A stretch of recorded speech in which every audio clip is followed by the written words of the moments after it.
Good evening, everyone. As you can see, Alzira is running a little bit behind, but that's all right. We're gonna, be able to cover the distance until he arrives. So, welcome to another Victory Never Sleeps. This time we're going over Grimnismál. Again, it's the second of the encyclopedic style poems. Except this one is a little bit more interesting. It has a different take on it than the other two. But still, I think it's probably the best of the three, in my opinion. That, of course, being Fafhrudnismál, the one that we just covered, and Alvismál, which is one that we're going to cover later. So, remember, if you're on here and you're watching this on YouTube, Entropy, VK, or any of the other multiple sites that we are on, make sure you hit that like button so that way it can, be shown in more people's, Twitch, Odyssey. Oh, there's so many of them. Twitter. So make sure that you get it out there, you spread it, and make sure that you're subscribed and tuning in. The undertaking that we're doing right now is really important because a lot of this lends to so much lore that you would take in body of Asatru itself when it comes to cosmology, things like that. There's things that are, I think as of late have been come up to debate, and I think that the lore really does clarify a lot of the debate. It seems to be some folks have. It does create its own debates, but it also seems to clear some of it as well. So interesting. Grimnismál. How's Herul? I don't have an introduction like you do. All right, guys. Sorry I was a couple minutes late today getting on here. Apologize, just rushed in from the gym. Trying to get myself situated. Yeah, today we are starting our study of the Grimnismál. He's hitting the door. Not sure what stuff that maybe Svan's already talked to y'all about or stuff to mention since last time. Next big event we have coming up is going to be Midsummer at Odin's Hof. That is our longest standing national event. I think the concept of national event in and of itself is a little bit outdated. There was a time where there was, just a couple and we didn't have Hofs. So that's kind of what we did was these, national events versus local things. We're so big now that each Hof has their own signature Hof event each year. And that's what this is for Odin's Hof. Midsummer, the AFA has been doing a big national event level Midsummer since I believe 2009. Sounds right, 2009. I think prior to that they were doing some winter nights in the Motherlode. And those have always been out in Northern California. So they were doing that there. The first AFA event I ever went to was Midsummer 2010. And that was in Alta, California at Camp Norga, a Sons of Norway camp. So we're carrying on that tradition. It's typically the biggest event of the year. It's the event we've had the biggest attendance at, but we got real close with a Winter Nights in Ohio 2 years ago. So anyways, come on out to Odin's Hof in beautiful Brownsville, California, June 22nd through 24th. We've got a lot of AFA leadership coming out. It's going to be a really big event. It's going to be special. Folks at Odin's Hof have put so much into it this year. We have had a fantastic team of guys putting work in, beautifying things, just making it special. So if you've seen it before in previous years, you're in for a treat this time. It's just it's been taken to a whole different level with just beautification and making it nicer. And we would love to show it off to everybody. So if you're interested in that, please reach out to your local folk builder. They can get you dialed in. I'm sure producer Nick can throw up a link for registration, any of those things. We're excited to see you out there, and it's coming up, I think sooner than some of us anticipate. Other than that, if you guys are interested in donating, instructions for that are in the description of the video. As always, you can donate on the website if you'd like. It's how we're able to get stuff done and make things happen. So we really appreciate y'all's generosity. And once again, we start this show with the amazing generosity of Ronald Blake. Thank you so much. $25 for VNS, $30 for the Academy, and an extra $5 for the general fund. That's awesome. It means a lot. We appreciate it. Thank you so much for your generosity and your consistent generosity. That's fantastic. Nick, if you haven't yet, if you could give people the link for what we're going to use tonight. Anybody following at home, we're going to be using the close translation, but you are welcome to use whatever you like and kind of compare and see what's similar, see what's different, and especially with some of Svan's analysis on the original text, maybe get an understanding of why those things might read a little bit different. I kind of wanted to piggyback a little bit on what you were talking about with Midsummer. I wanted folks to reach out to the folk builders and try to get family, friends, anybody out there that you want to Mayday at your local Hofs, and any kindred folk perhaps that are holding these events. But the Hofs guaranteed Mayday. We are, if anybody's out there following their iron marks, we just passed through Merry Moon, and that means Mayday is on the way. And Mayday is one of those holy tides that really seems true about community. The ability for large amounts of folks to gather around the maypole and share that frith and that might.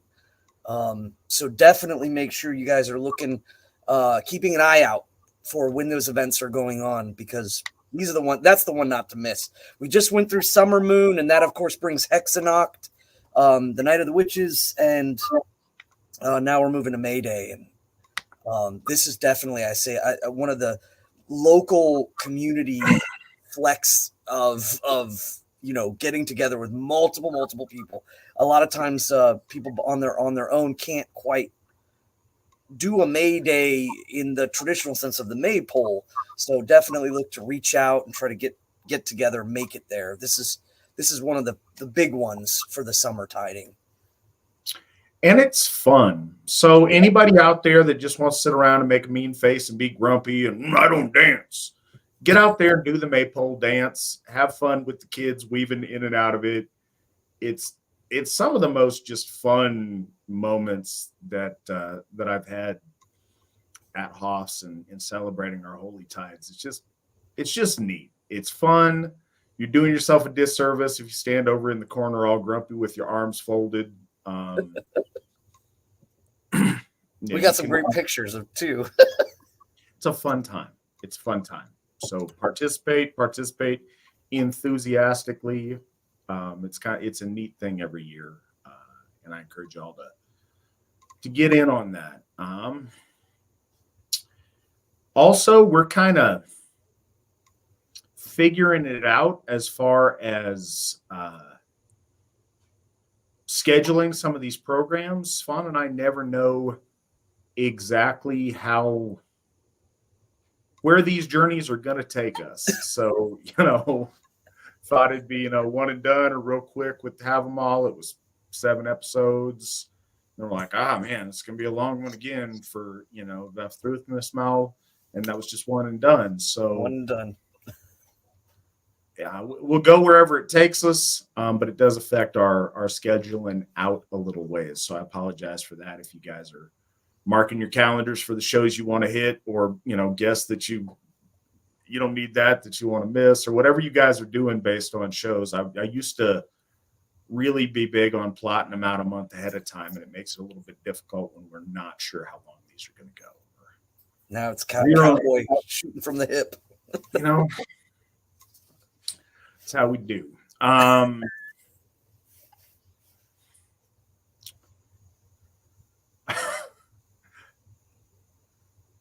I will not get into it now because we're going to start the thing, but in one of my just ludicrous bouncing happenings, there was an ebony gentleman in some kind of sports ball jersey from across the street, a completely urban gentleman, all of a sudden pulled out a 357, started trying to slap the hammer and shoot from the hip at a rival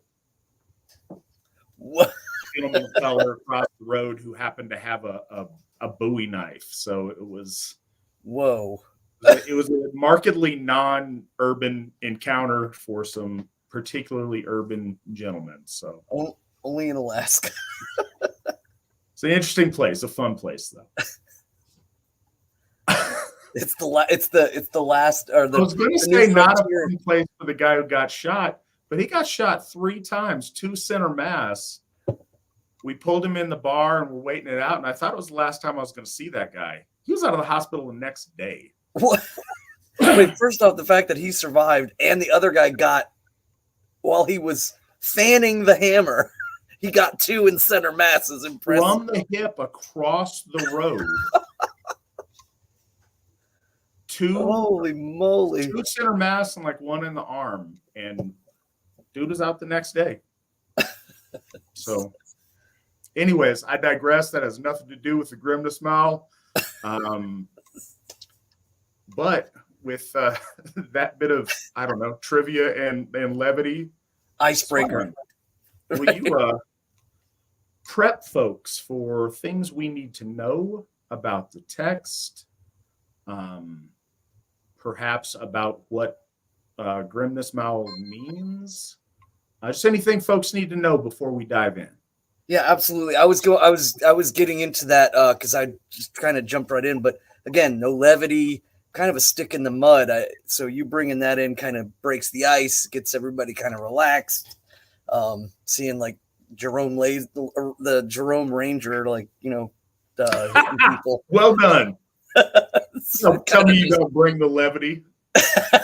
No, I'm just a follow-up act. No, so one of the big things to consider about Grimnismál, first off, the name itself is referring to the title, one of the many titles of Lord Odin. Grimnir, the masked one, the dark one, or the one that is hidden or obfuscated. It can mean hooded, it can be masked, it could be just of a dire disposition in the face, and so it kind of like a death face. And Maul, of course, means the speech or the saying of. And I was kind of going in. This is the second of the encyclopedia style ones. This is my favorite one, but there's some interesting things to mark. And Bellows brings it up. He says that even though this was probably written down 12th, maybe even 13th century, because there are Old Norse words that are not in older texts. So there had been some evolutions of words and writing that was going on because, again, utilizing kind of Latin alphabet, Old Norse, and getting the proper ways to write things down and just, deciding on them was one of the big developments that was going on through those 200 years. And so it seems to be that Grimnismál is definitely a later edition. And it's worth noting that even at this time, or perhaps at least 50 to 100 years before it was written down, the audience did still know a great, vast amount of knowledge that was being laid down, because this time it's not given out so cleanly like in Grímnismál or in Alvismál. And I would honestly say that this is probably a later than both of those, but and I think that's very interesting. That means that even after the conversion of Iceland in the year 1000, the audience still knew, and they did not have to be prepped, or they didn't have to be, there was no real heavy context. It was an understanding, and they, in honesty, the poem jams a lot of lore together without any sense of separation or organization, because I think that our ancestors knew that already. And so that's where a lot of confusion comes in. It is hyper condensed. It's a whirlwind. It goes one right after the other. But tonight, or maybe hopefully if we get it done in one shot, we'll discuss it tonight about organizing some of that stuff. And this, I would say, the major function of the Grimnismal that you'll most likely find is two things. One, this is Lord Woden telling Gerold the failure that he banked on. Basically him telling him over and over and over again, there's only a certain amount of lore that everyone knows, and I know. And then he goes into more and more detail, and there's only a certain amount of lore that people know, and I know this, and I know this. And so suddenly it's basically the entire poem is an evolution of Lord Woden revealing who he truly is. The other thing that's really important to know is that it gives a great cosmological map of where the gods live, and the even down to the rivers. And again, a lot of people, to my knowledge, a lot of modern day Asatru who have written books and things like that haven't really kind of delved into any of this. They're kind of at a loss. And I'm hoping tonight I can set or get a chance to shine some light and give some clarity on where, I stand, and I believe that where our ancestors stood based off of observation and giving some clarity and understanding as how the cosmos and the cosmology was laid out, and why a lot of the folks nowadays are kind of going in the wrong direction about the way that they're doing stuff. So, and that I think the listeners tonight should take heed and bear in mind that the cosmological view in which we construct with the Asatru Folk Assembly, with our spiritual outlook and framework, is that we're following the lore with key component parts that are very, very, very crucial. And I think a lot of people gloss over them in translation. They know that a lot of people aren't going to look into the translations, and so they can kind of fill the gaps where they want. And I think that's a little, dishonest. But we're gonna battle that. One of the other things about this story is it has a correct introduction and a outro. So this is unique. This really lends, I think, to other story forms, and there's a reason for it. And I think that the Eddas do this quite often, and nobody ever talks about it. So a perfect example would be in this case, there is mention of the Goths and in the story, and I just wanted to bring kind of this to light.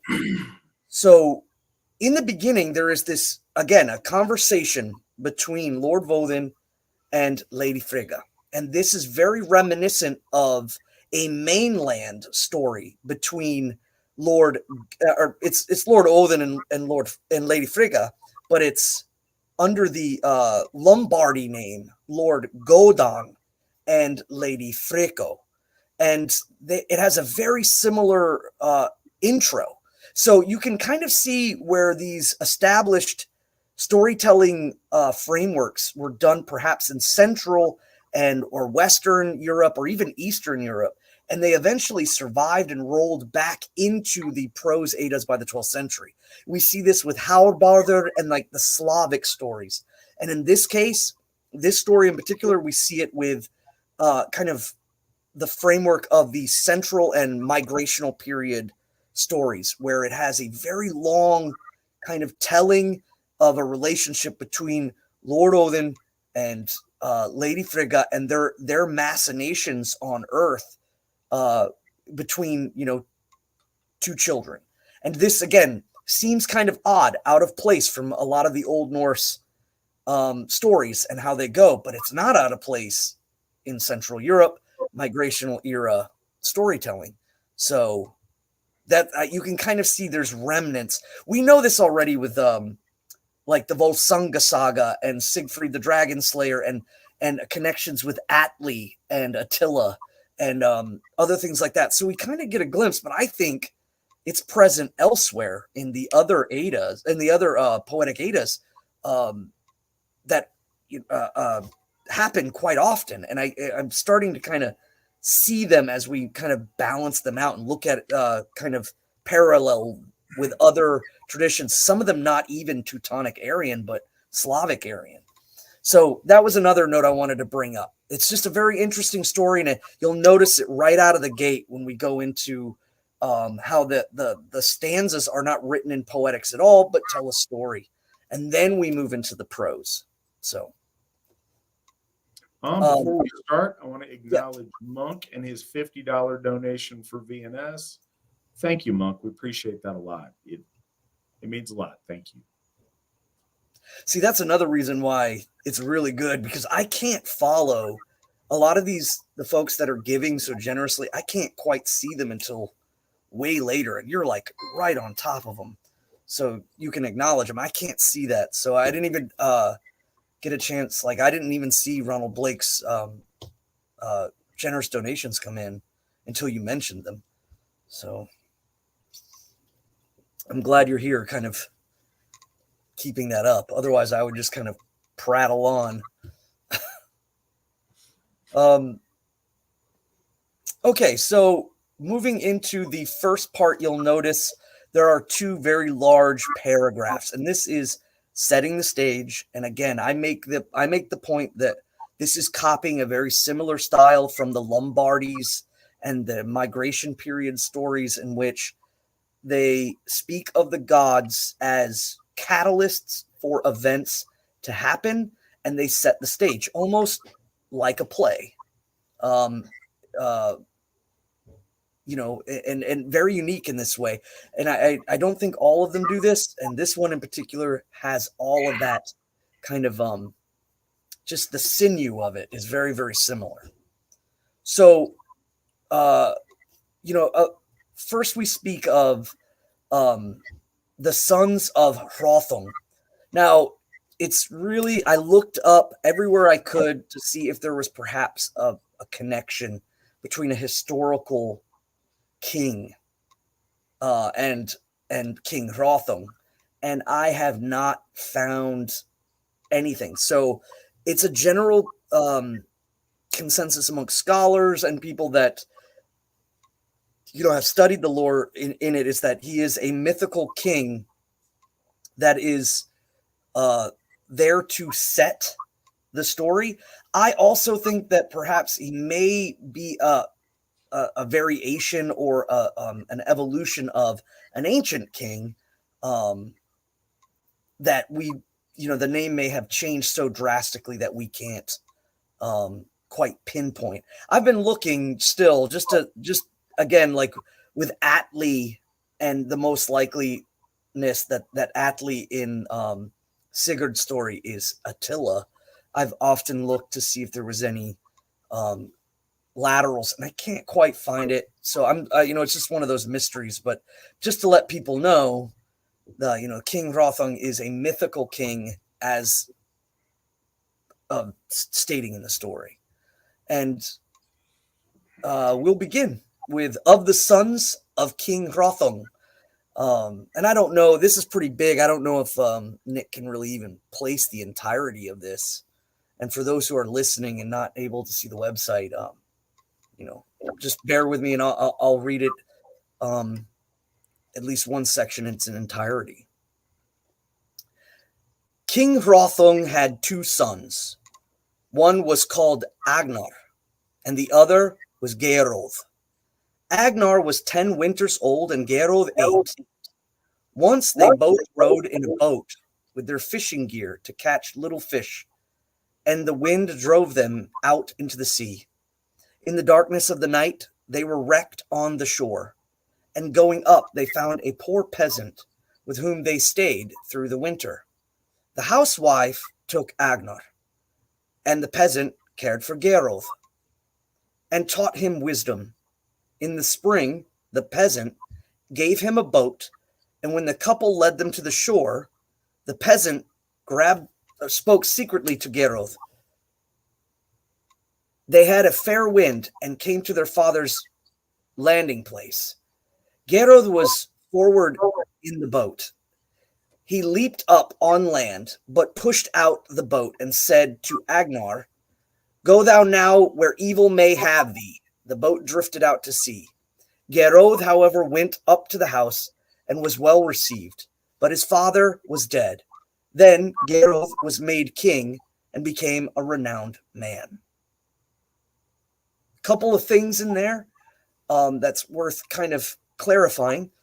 The peasant takes Gerold secretly to the side and says to him, when you get close to shore, jump out, push the boat, and you will become king, and leave your brother adrift, Agnar, the older brother, who is, of course, due to take on the throne. A couple of things about this is, and I can always imagine some, perhaps like if there was a religious debate and somebody had a fair amount of knowledge and was like, how can you worship or follow a god who does these treacherous things? And I think it's worth noting that Lord Vodun in all of our stories is never just seen as a kind of a benevolent being. But it's worth mentioning that in this poem, in specifics with the story, like the story amongst the Lombards, Lord Odin is a catalyst for the events to happen, and ultimately it is a lesson for Lord Vodun as much as it is for Gerold. And I think that that's kind of the overall message that's to be learned from this, because this ends up in the story, Lord Odin ends up realizing that, he may have made a mistake. So if it's not understood as of yet, though, it's worth mentioning. The peasant is Lord Odin, and the housemaid, sorry, I'm trying to look for the housewife, is Lady Frigga, and they come to Earth and take these two boys in, and teach them separately. And then Lord Odin gives Gerold the cunning and wherewithal to attain the throne right before they arrive. And so that's also another caveat that's not quite explained in the first paragraph. So while Svan sips his beverage, another thing of note, and I wasn't sure I just got the message or I would have announced it a little bit earlier. We have finally in the AFA store, we have some merch. We're working on different solutions to get, this isn't necessarily how it's going to function or going to look going forward. Some of these things might be limited time only products. So get them while the getting is good. But we do have a bunch of new merch dropped in the online store at runestone.org. So go check that out if you want to get cool products. I think the first things that are dropping are specifically Victory Never Sleeps stuff. So if you're interested in some Victory Never Sleeps product, go there, get you some. We'll get some funds out of it that we can hopefully do things to help our folk, to glorify the gods, and to move Asatru forward. But thank you guys. And Svan, if you'd like to continue with our story. Yeah, I was just looking at something quite interesting with the translation here. in reference to the usage, because if you've been following along with VNS, any of the people watching, we were talking about illur and ill, and the word evil, and the word of different deeds, and he says, "Go thou now where evil may have thee," and that's not quite the word that's used, and so again, there are many different words, for evil or treachery or what have you. And I was just looking that up real quick. And I just wanted to see if I could land it real quick before. No, I'm going to have to look a little deeper. Okay, so I will put a note in that, though. So then it switches over. So the next paragraph is now Lord Odin, Lady Frigg are in the heavenly abode, the place residing of the gods, the land in which the gods live. Certainly not just a castle in the sky, if you will, as a lot of folks think Ausgarður is, but instead it is their land, their kingdom, and now they have moved into observing and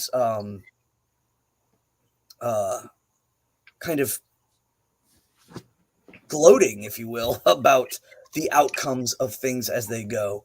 And this, of course, creates another situation in which Lady Frigg will take her own path in order to set things aright, if you will. And again, this is very reminiscent of the Lombardic story in which Lady Frigg also does the same thing, interceding in order to set things kind of aright because of Lord Odin's ambitious nature and his nature for war, conquest, or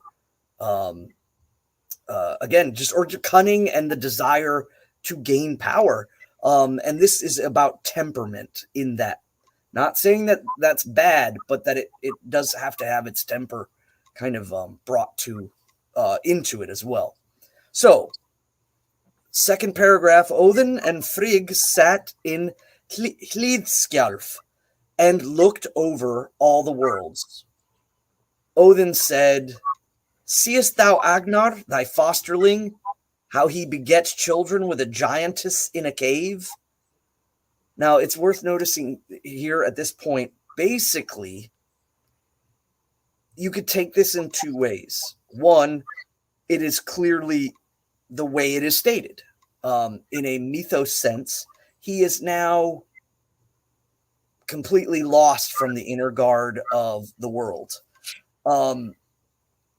If it was to be said in a more literal sense, is that now he is an outlaw.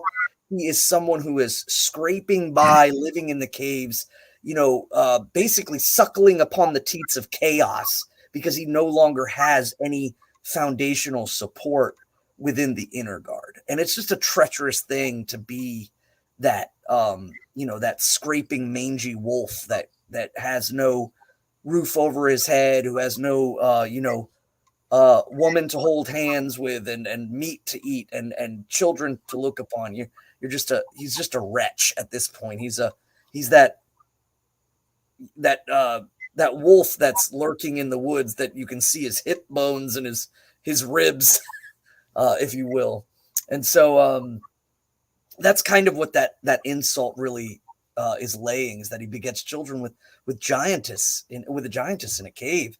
And the giantess too is worth noticing that the Jotun moniker is at this point very, very broad, and it is clearly leveling towards like a Thursur, a kind of a chaotic descendant of Ymir and Bergelmir, which we did go over in Grímnismál last VNS.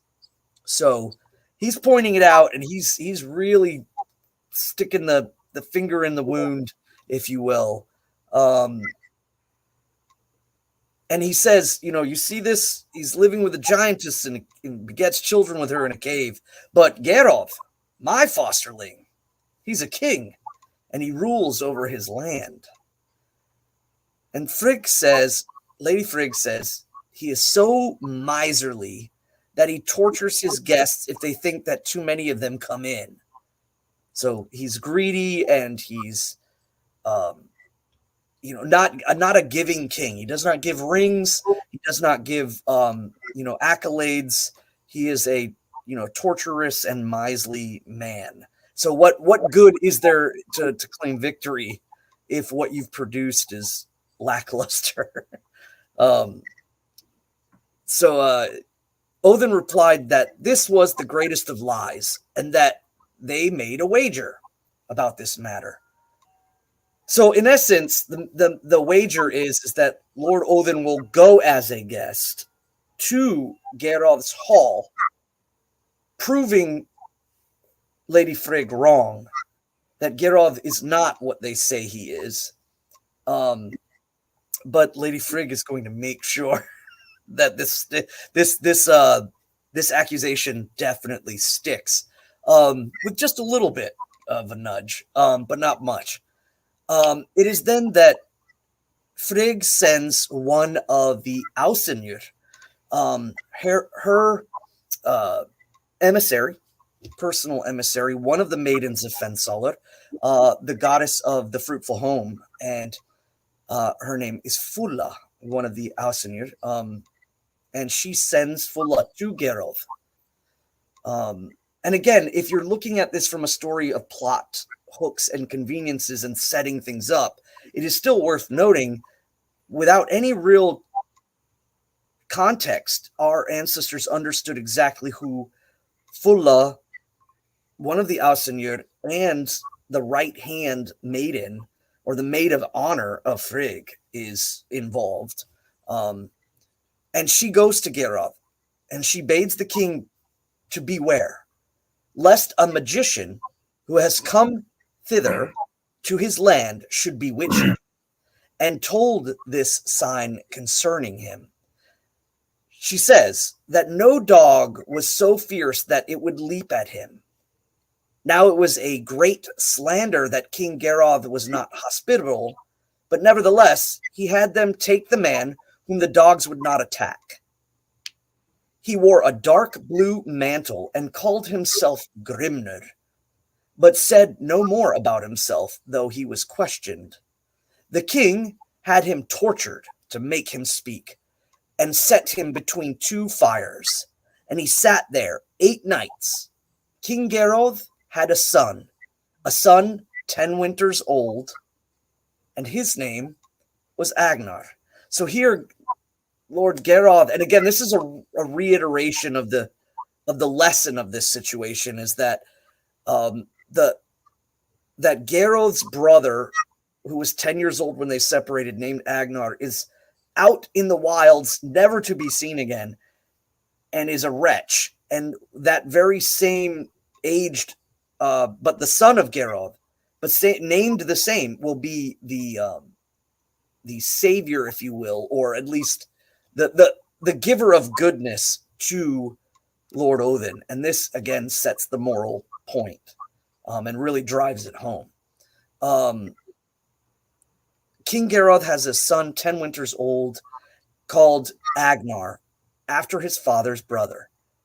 Agnar went to Grimnir and gave him a full horn to drink from, and said that the king did ill in letting him be tormented without cause. Grimnir drank from the horn deeply, and the fire had come so near that the mantle burned on Grimnir's back, and thus he spoke. So this is the intro, and it's kind of jammed together. But in essence, when Lady Frigga levels the treachery on the what is the correct word? I guess the prodigy, or the fashioned king that Lord Odin has taken under his mantle, as being a miserly and wicked man. Lord Odin says, "No, I'll prove you wrong." And in the roundabout, Lady Frigga sends Fulla and says that there is a very powerful magician that's coming to your court, and no hound will bark at him, no hound will leap at him. They know with great fear. And this, of course, is because Lord Odin is Lord Odin. He's not just a man. He's not just a wizard or a wise man or a warlocker. And it's important. She's not wrong. No, she's not wrong at all. She's not lying. She's just using his power to prove the point. Another thing to kind of, it goes without saying, but we would be remiss not to highlight it and, I don't know, extol it.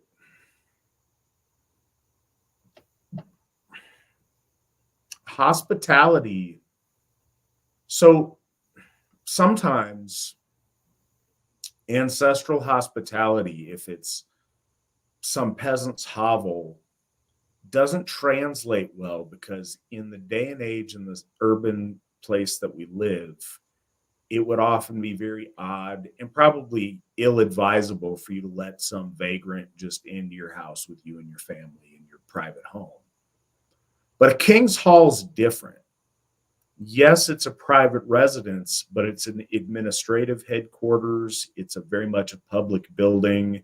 A king has warriors and retainers. It's not like you're letting some homeless dude, sleep on the couch while your kids are in the next room. It's a much more of a public situation.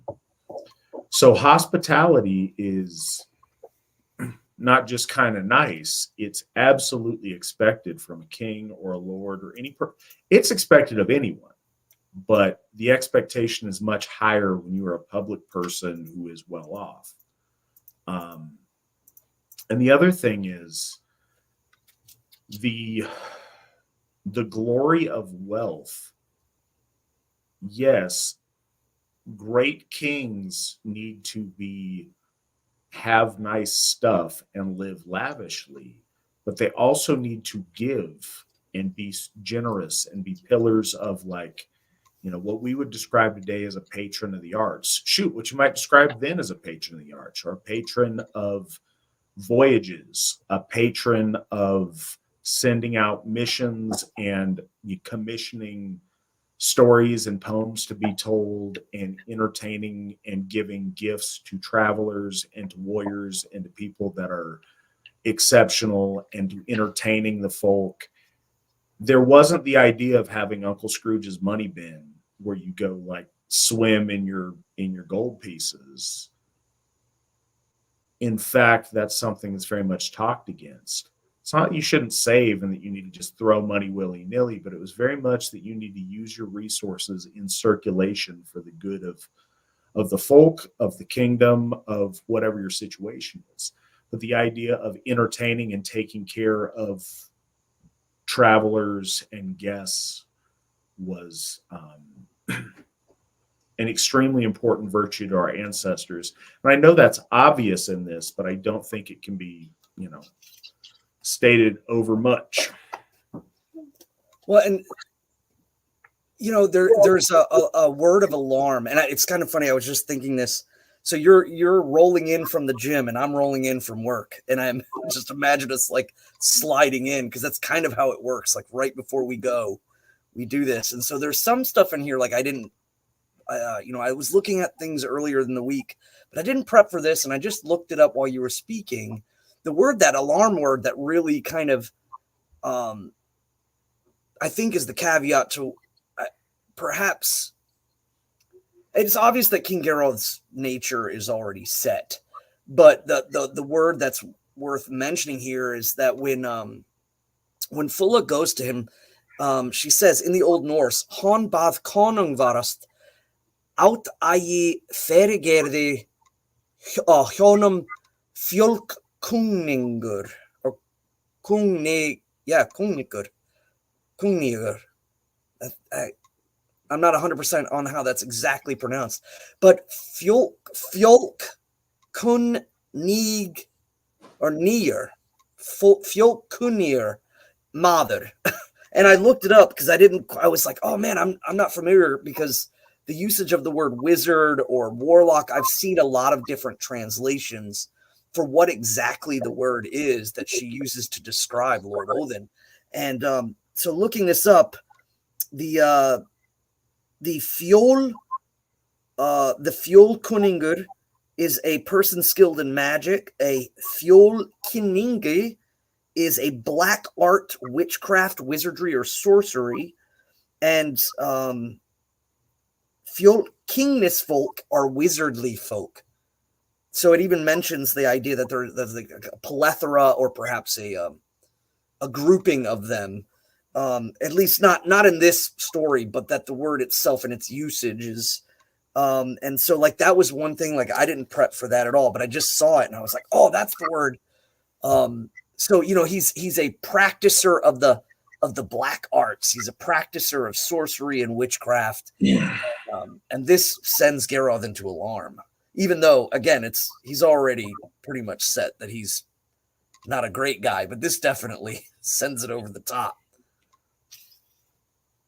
Another thing, while I got a second, Brandy celebrated Madison and Nick for their contributions to getting the store up and running, and rightly so.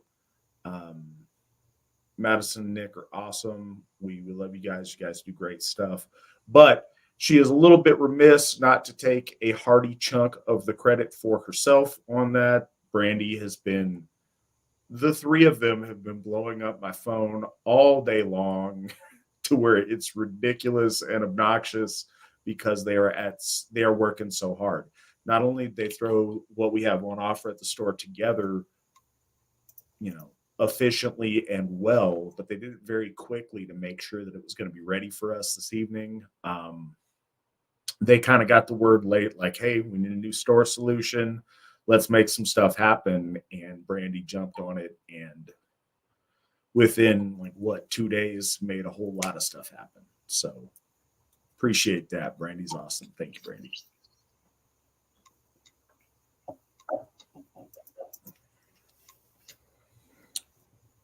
With that, can you take us into the more familiar looking stanzas?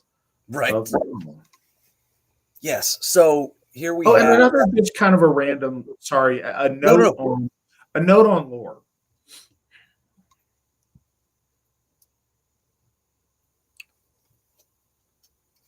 Again, I think it's worth saying neither Svan nor I nor the Allfather himself are telling you that this lore is verbatim the literal truth from the mouth of the Allfather, that this exactly happened in this way. That's not the point of lore. Sewn throughout this story are powerful truths. Overall themes in the story teach us truth. It's really easy to see some of these things and, point out, sinister behavior from the gods or this and that, and get, pearl clutching about it. Some of that is cultural context. And another part of that is that's not the point. It's a device in the story to convey truth to you and to initiate a sequence of events that illustrate important things for our folk to know, to better understand our gods and to better understand fundamentals we need to learn as spiritual children going into spiritual adulthood. So I know that it's easy to look at that way, and there's the naysayers that are just silly with trying to point out a bunch of literal things. There's other well-intentioned people that are schooled in other religious traditions that do teach that their lore is extremely literal. And then there's, just reading the stories to kids, it's very easy for them to be like, man, why is he being a jerk? That wasn't very nice. That's not the point. So I just think that's worth saying off on the top here. We have a lot of people that have been Asatru for a long time that are on the show, but we have a whole lot of audience that maybe this is their first exposure to it. So I think reiterating that sometimes is really important. So I just thought I'd throw that out there as we get into the meat and taters of things here. Yeah, 100. I mean, 100%, that I think it's worth noting.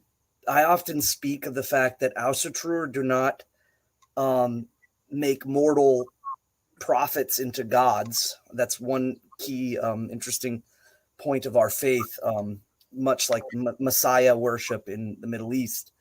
But it is, I always hold it into the understanding that without all of this, with the life of Snorri Sturluson and the tumultuousness of his life and his death, I definitely believe 100% that Lord Odin had machinations in making sure that all of these stories made it like a seed for the future. But it's not the literal words of Lord Odin. It's not the literal word. It's not a prophet. Snorri is not some messianic figure.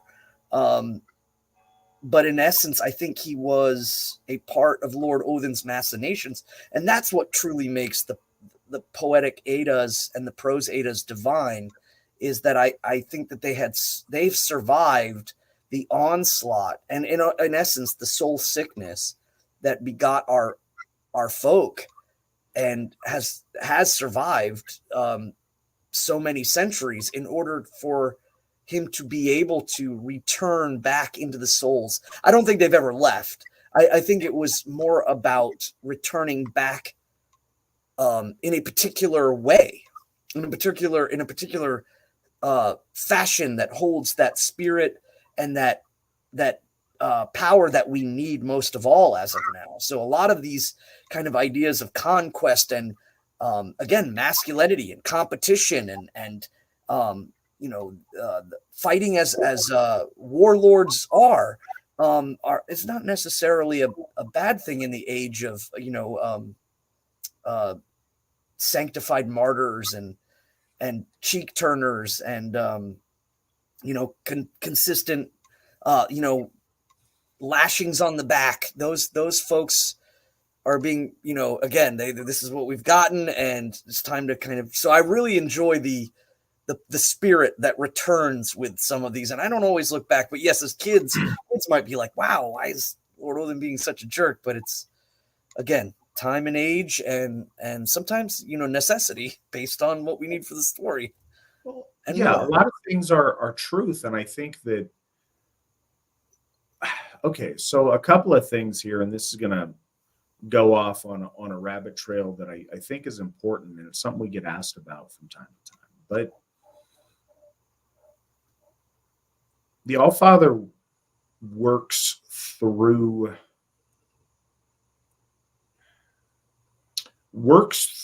people often, and that's kind of a recurring theme in our lore. Is he'll inspire a king or a hero or a person of great importance, and he'll work through them.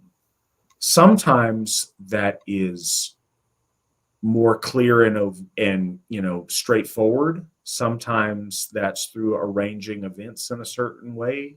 Sometimes that's by showing up kind of at random and dropping a hint or planting a seed.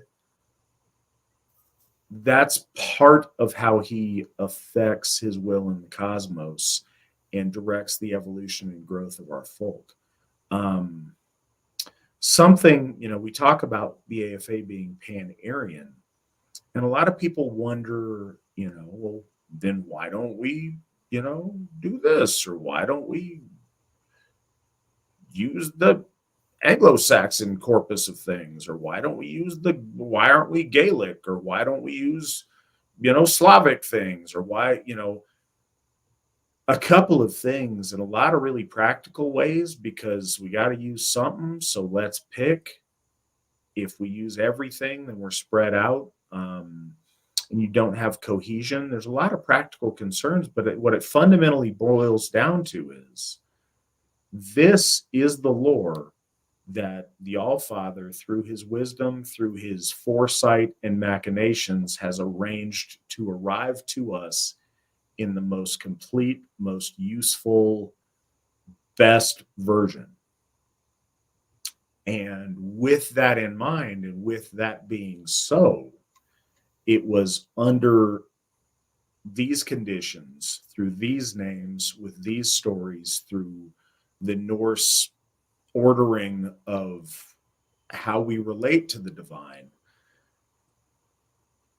that the Allfather began working with another such individual, as he's always done. He worked through great men to inspire them to great things and to further the current of our folk. And he did that with our founder, Steve McNallen, way back when, starting in 1968. He picked him, he whispered in his ear, he wrote across his heart, he inspired him to formulate this that's brought us all here today.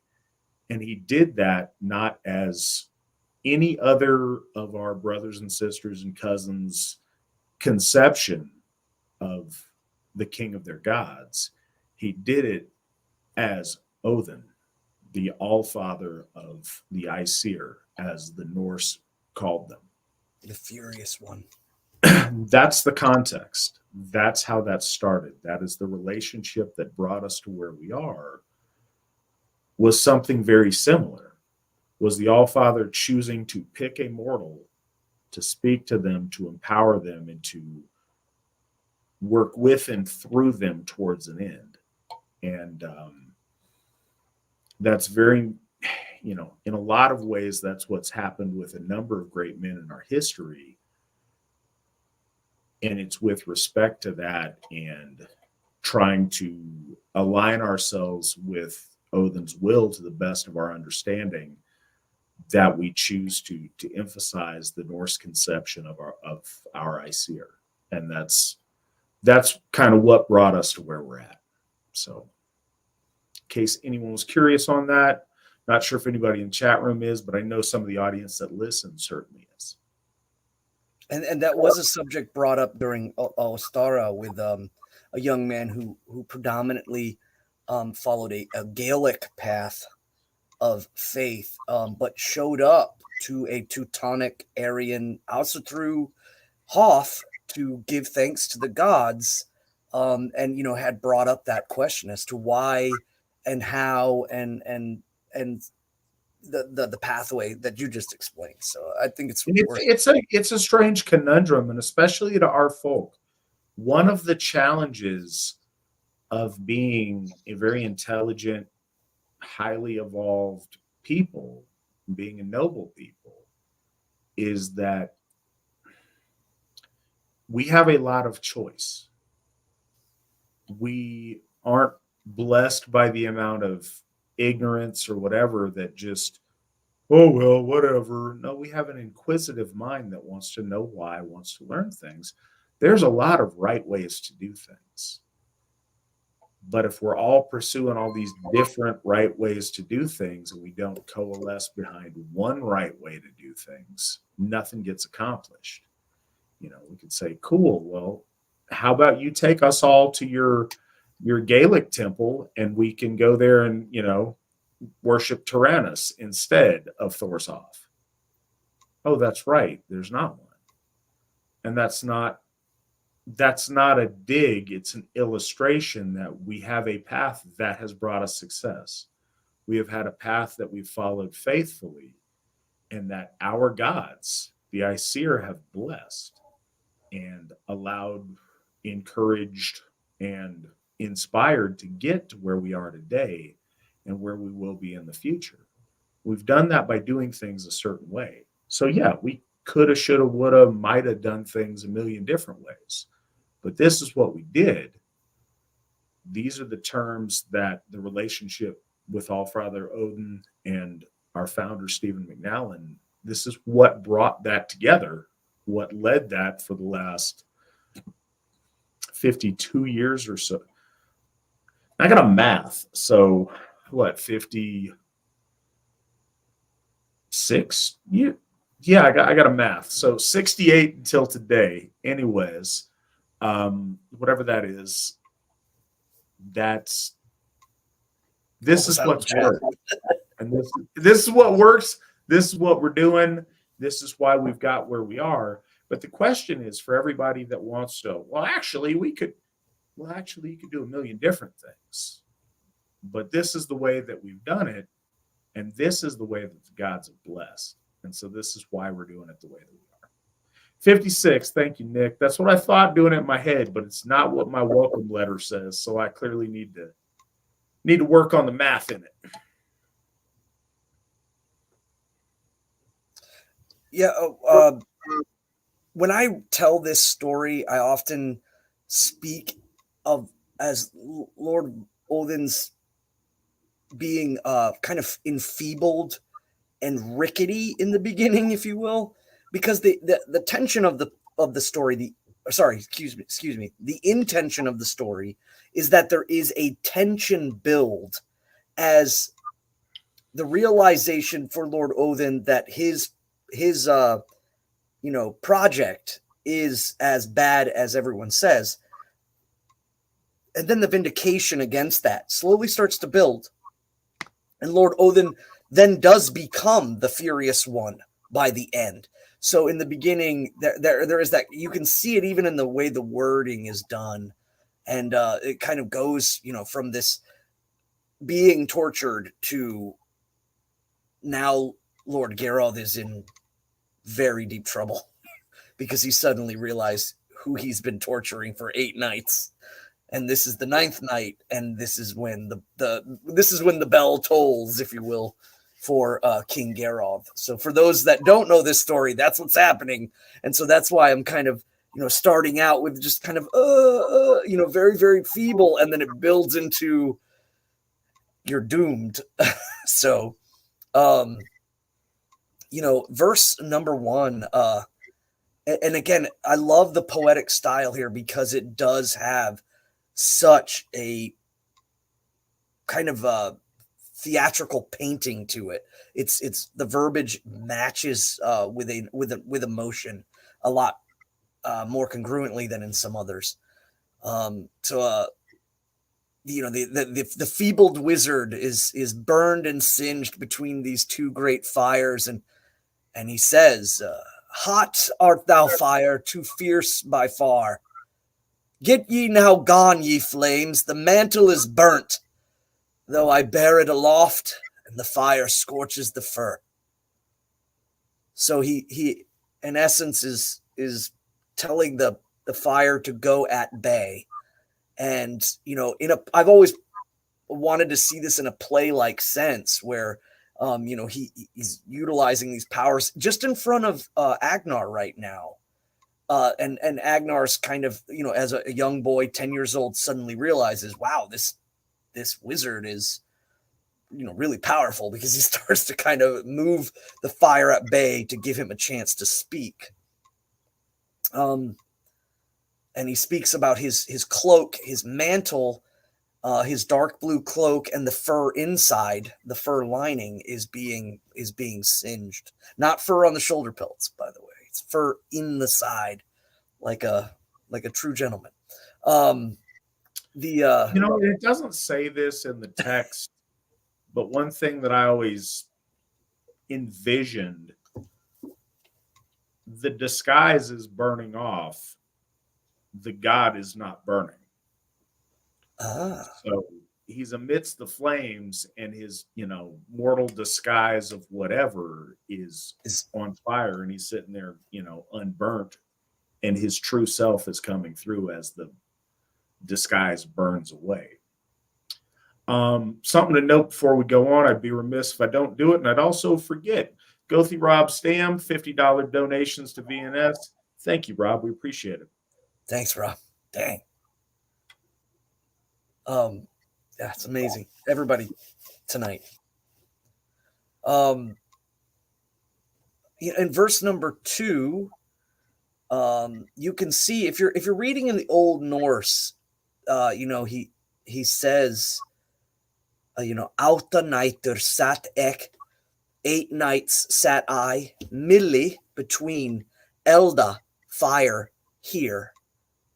And so if you're interested in learning Old Norse, there is a commonality that you can see in it that you can apply, and translating, and that was just one simple little thing to show. Like Bellows says, twixt the fire now 8 nights I have sat. It's not far off. It's not very different. But it's very easy to get lost in the spelling of Old Norse versus the sound. All right, I'm gonna put this out here. So this is I suppose it's a challenge, but it's also an invitation. Old Norse is tricky. The trickiness of it is easy to be daunting and to get one to throw up one's hands or be like, I got better things to do. I'll get to it later. That's literally something I've done for the better part of 2 decades. I am remedying that. And it's slowly but surely, because I think it is really important, but it's because it's so tricky and there's not a lot of folks to speak it to or with, it becomes challenging. What I'm currently doing is I'm trying to take okay, so the approach that I am taking, and this is probably, any of our linguists out there may cringe when I get this wrong, but I think for most of us, English is to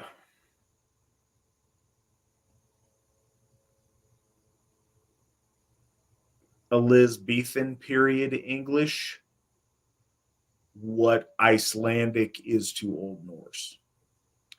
So they are mutually intelligible. I'm not wrong. If I doth say unto thee whatever, it just sounds odd and you guys may chuckle, but everybody knows what I'm saying. It's very similar in that way. So that is to say this. I'm on Memrise trying to learn Icelandic simultaneous with their user-made course, which we can help you get if you want to learn Old Norse. So I am doing whatever their little thing is to get it ding on the calendar that you've accomplished your goal for the day. I'm doing that every day on Icelandic and on Old Norse. I would encourage all you guys to do the same. If you are, reach out. It'd be cool for us to link those things together back and forth and learn from each other. But yeah, Memrise does not in any way sponsor this program. They could if they'd like to, but they do not. It's just really cool, and it's the best I've found so far with what I'm doing. And it's all from this guy to the... It's strange because we're looking at each other backwards. So to the left. If I am me on the screen, to the left of me looking at the screen to the right of me, Svan turned me on to it. We've all seen that Svan adds so much with his insights into the language. He comes stock with some of that, being a son of Iceland. But yeah, it adds a lot to it, and I'm trying to work on getting better. And I would encourage everybody else to try to work on that as well. And if you'd like, we can work on it together. And I would like to bring up a point. I really like supporting Memrise, and they have, I believe they have Icelandic in their core courses. They have Old Norse in their community courses, and you have to sometimes differentiate those if you're going via PC. If you want it on your phone, you have to go to your PC, go to community courses, and complete one full exercise, and then that will be in your queue for you to be able to pull up and continue on the lessons.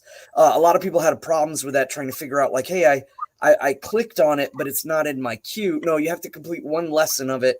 And Old Norse is now in the community courses, and modern languages like Icelandic are in the regular courses. But it's worth noting for those that might be like, oh, Duolingo has Klingon, has Valerian from Game of Thrones, and I think that's it. But they don't have Icelandic. That's racist. That burns me so bad. Like, what? There are more people that speak Icelandic than Kapla. yeah, Klingon or Varena. I don't know if they have like Sindarin or Quenya, the Tolkien Elven languages. I don't think those are on there, but still, they got those two, and they don't have Icelandic, and it just irks me. Tragic. Yes, so support Memrise, because not only do they have really great languages that are slowly dying and or just becoming thinned out, like Ukrainian or Icelandic, but they also have really really great old languages. My son was learning some Latin on there as well. Really really cool stuff. Go check them out. They're awesome. Memrise.com. It's MEM rise.com. I really wish they did sponsor us. That would be cool. It really would be cool. Let's get back to Grimnir betwixt the flames. Yes. So, betwixt the fires now 8 nights I have sat, and no man brought meat to me, save Agnar alone, and alone shall rule Geroth's son over the Goths. And there's some prose issues with this. It seems to have been chopped down, but the meaning is still the same. Over the land of the Goths, in the Old Norse, Gotnalandi. And this could mean two things, and a lot of people have speculations on it. One is that it's in reference to the island east of Svidjoth, which means people of the Svear, or Sweden. East of Svidjoth, there is an island called Gotland, or Gotland is Gotlandi, and so it may be there. But as I've kind of leveled already, and I feel that this is very reminiscent of the migrational period tribal, kind of stories, that this mirrors those stories that they spoke then. That I've been really looking for, like Geroth and King Hrauthung, Hrauthung, amongst the Goths as like lateral possibilities there. And the Gothic lands at the time, they were a conglomerate tribe in the east that went down the Volga River and kind of came in through Pomerania or Prussia or Poland, what is now Poland, and moved their way all the way to the Black Sea on the western shores, where they helped found what would eventually become the city of Kiev. And there were a conglomeration tribe. There was the Goths as themselves, the Gutans. There was the Burgundians. There was the Skiri. There was the Rugi. And I'm using the Latin terms. Most likely it was the Skar or the striking ones, the Rug, the red ones, the Burgundians, of course, the Burgundy ones, the Heruls. There were many different tribes that were involved in the eastern lands. And I don't know if this is a clue or not. I've been looking at it just to try to see if I could find anything, but that is so specific that it's worth looking at. So he says, basically, because what you've done, you are going to be the leader of a very large amount of people. And he's saying it not like he's giving those people up to Geroth, but that he is intuitively speaking of his future. He knows exactly where Geroth is going, or not Geroth, excuse me, Agnar, Geroth's son, is going to go. He is going to be of bright fame, and Lord Odin is going to see to it that he will hold a crown and hold a ring over a very large group of people. So, not just a crown, the crown of the dude that did not give Odin the proper hospitality. Exactly. Yes. So it's definitely being leveled here now that Lord Odin sees what's going on and has allowed the 8 nights to pass. And again, the number 9 is a very strong poetic verse tool, and is a very powerful number in our faith. along with some other numbers. But that's why, especially with Lord Odin, 9 is the number of dynamicism. It is the eternal number that rolls upon itself and is always moving. So the ninth night, Lord Odin has had enough. And he says, "Hail to thee, Agnar, for hailed thou art by the voice of Veritir. For a single drink, thou shalt never receive a greater gift as a reward." So in essence, he says, I swear by Lord Odin, which tongue in cheek is because he is him, for one single horn, you shall receive a great gift. And again, this is lending to the kind of in the Havamal where it says, a half a loaf of bread, a half of horn of mead, very little is needed or to be given in order to gain a friend. This is in essence a reiteration of that stanza. For a single horn, you have given your fate to great and glory simply because you gave when no one else would. So he moves to 4 and he says, the land is holy that lies hard by the gods and the elves together. Now, this is where he starts to reveal, and this is also where the poem begins to become encyclopedic. And what he's speaking of is the heavenly lands.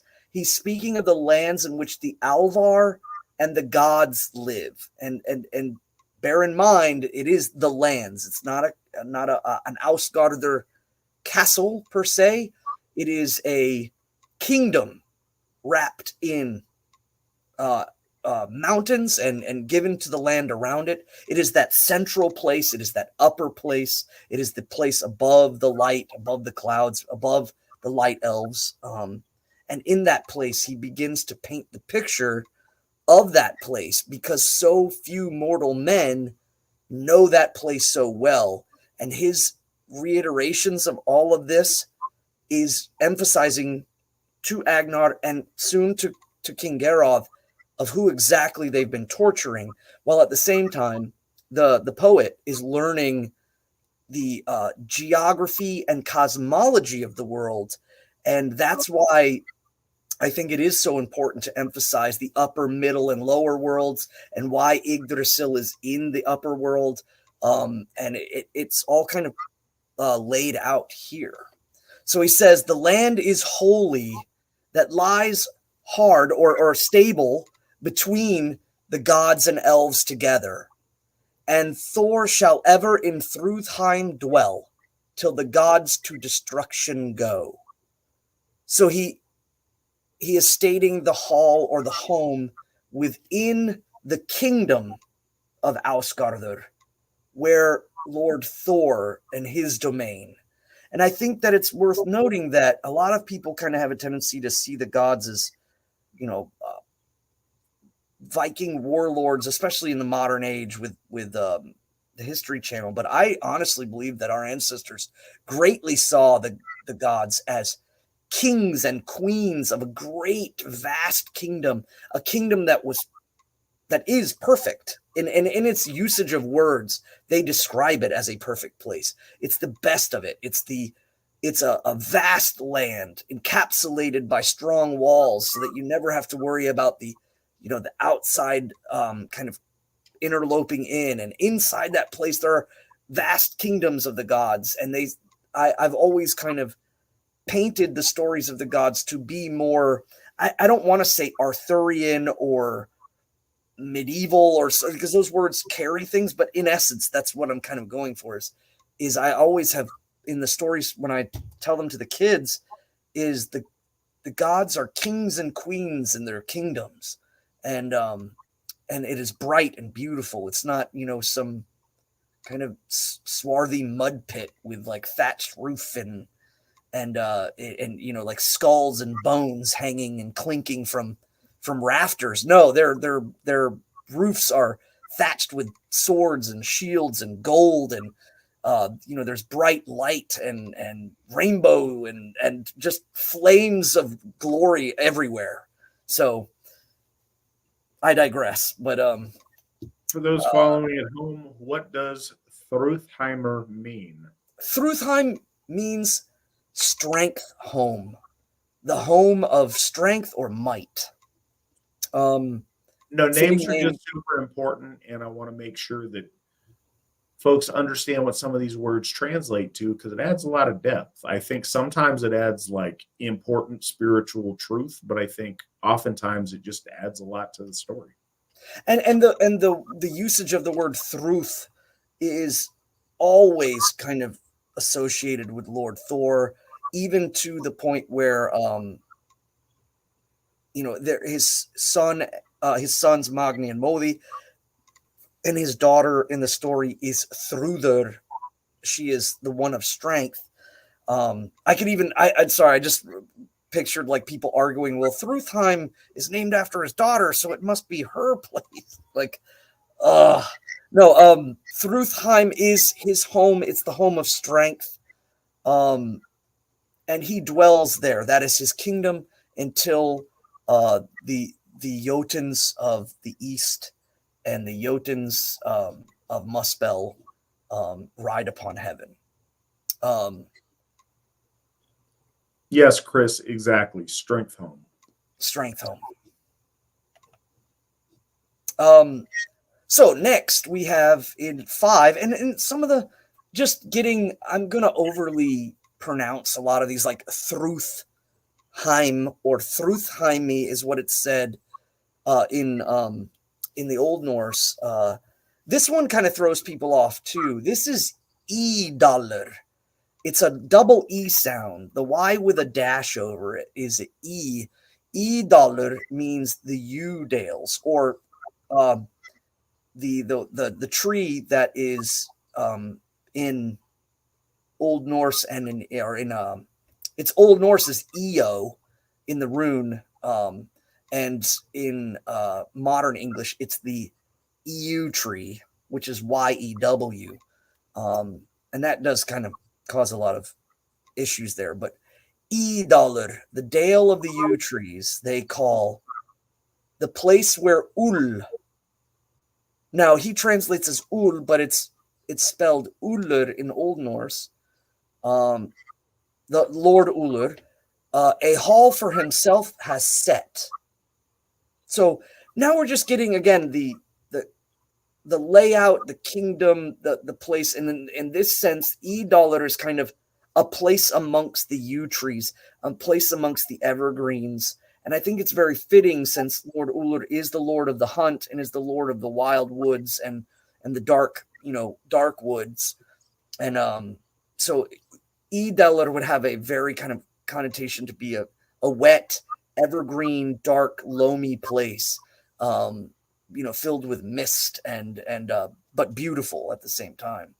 And then he moves immediately in the second half of this verse, and Alfheim, the gods to Freyr once gave as a tooth gift in ancient times.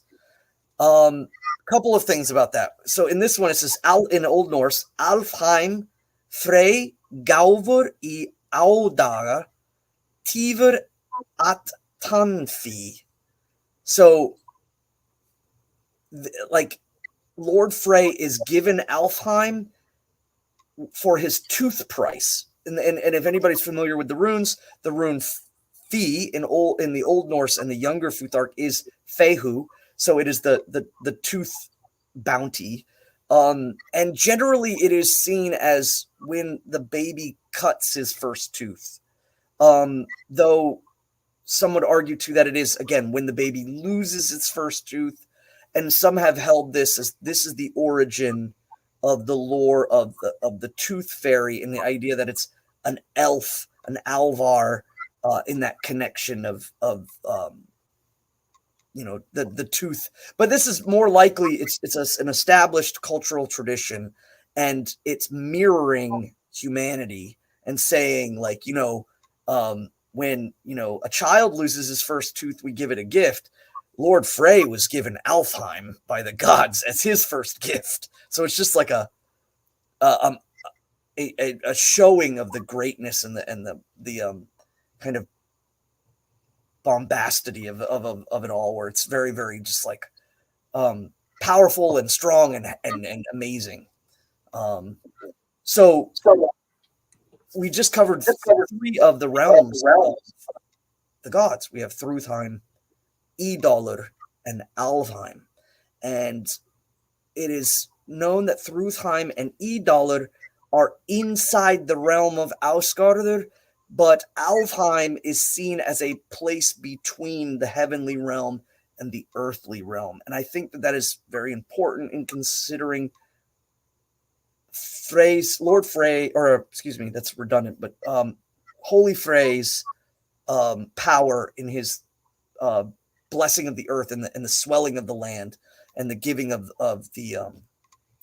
nature and the fertileness of the herds and all of those things. Lord Frey that's his dominion, and so it would be fitting then that he stay in that spot, or reside there with his ever presence, to be close to that middle world. So I find that interesting, but it is generally, Alfheim is not seen as a place within Ausgarður. Let me see here. So I got to back up and okay. So in 6, a third home is there, with silver thatched, by the hands of the gracious gods. Valaskjolf is it, in days of old, set by a god for himself. This, of course, is referencing to Lord Odin.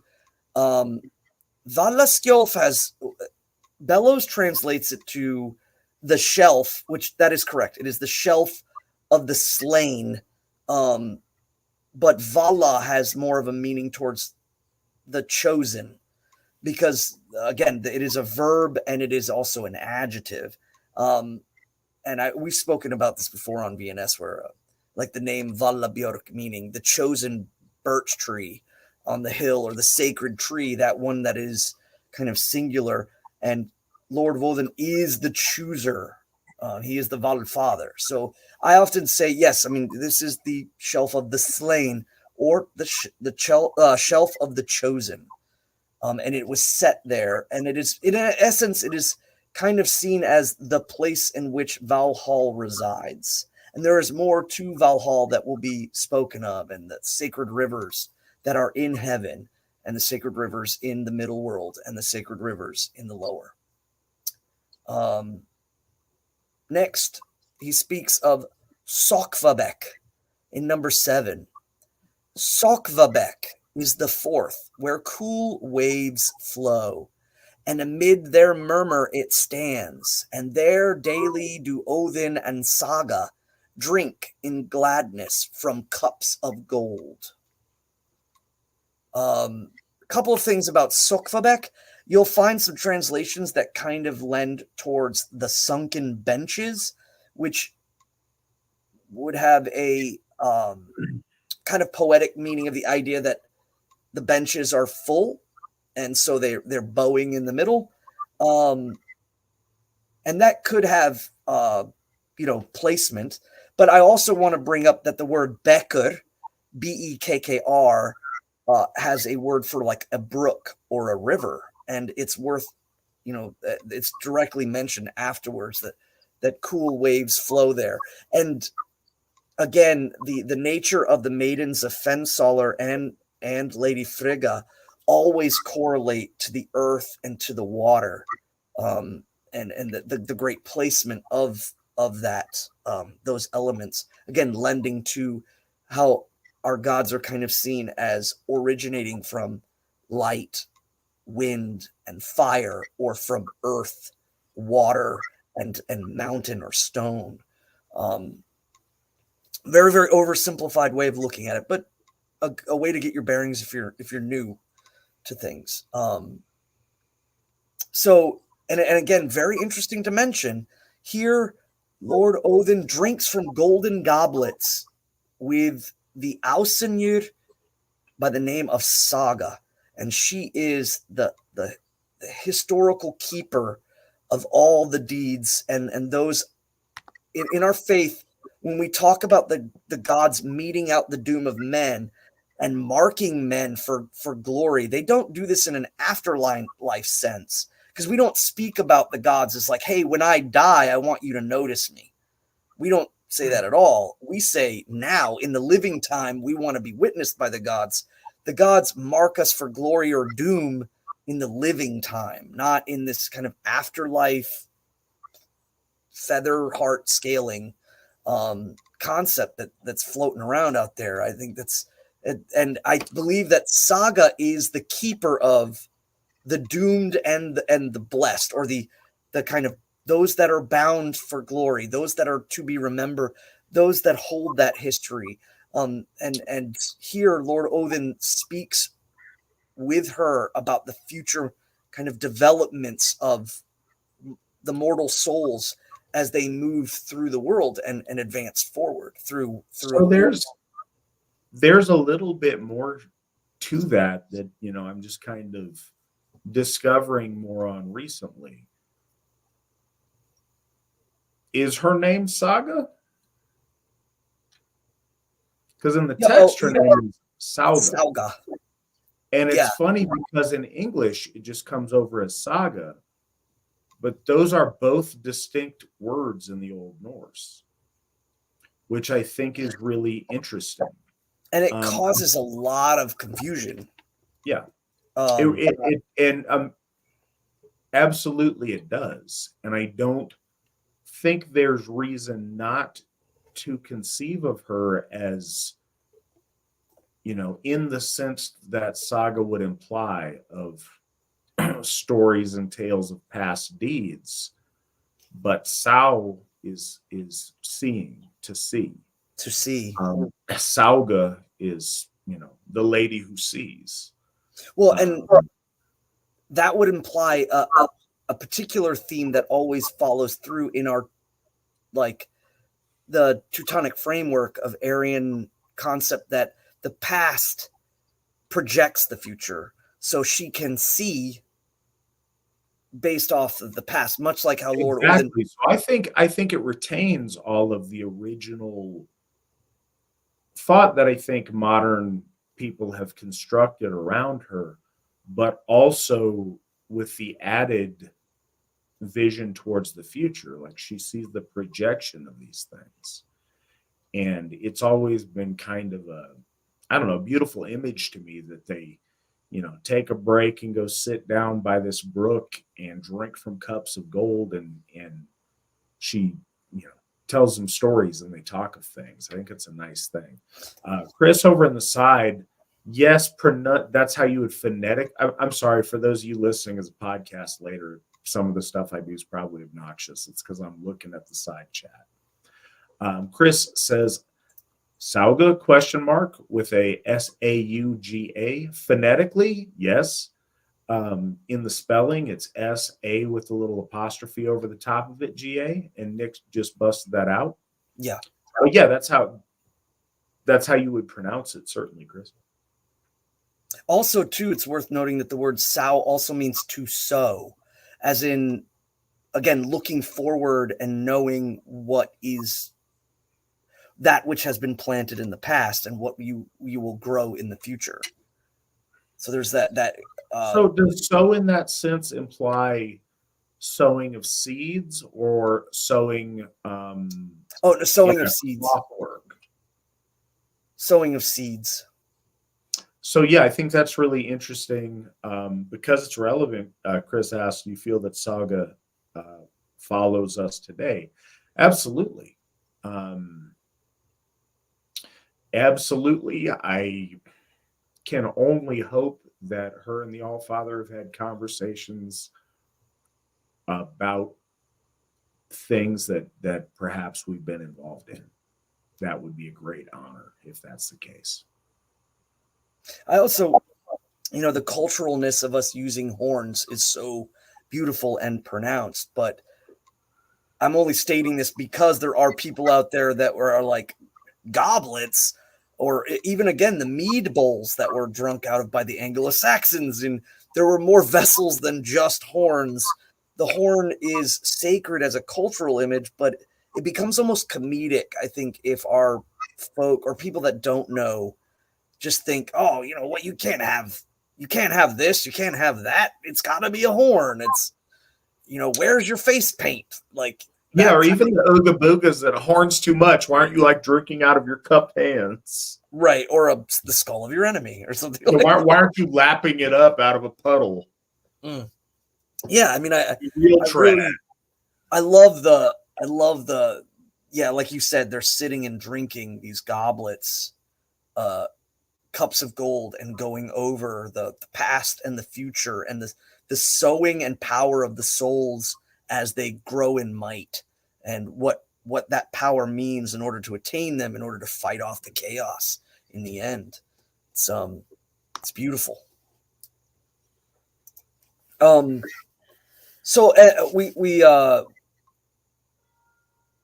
shift again, because it's and a lot of people need to realize this. There's almost no rhyme or reason at this point. It's just, again, stating for the poet to learn and get an idea, but there is a semi sense of order, and then you'll notice that sometimes things are banded together. And I mentioned it in the beginning that it's speculative that our ancestors understood this, so it didn't need to be reiterated, which is amazing to me in the sense that our faith, Asatru, was intrinsically known to enough people that when it was spoken, whether in story form or poetic form, it was known. And that shows that there is clearly a deep level of understanding from the folk, even as the skald is, speaking of the lore. And I think that's just, again, it's organized yet unorganized, in the sense that I think moving to Iceland probably caused a great amount of that disorganization. But by the time that these stories were being written down into prose, it had I love to use the word, regalvanized itself from the culture of Norway by that time. So we move into verse number 8. The 5th is Gladsheim, the gold bright there stands Valhall, stretching wide, and there does Odin each day choose the men who have fallen in fight.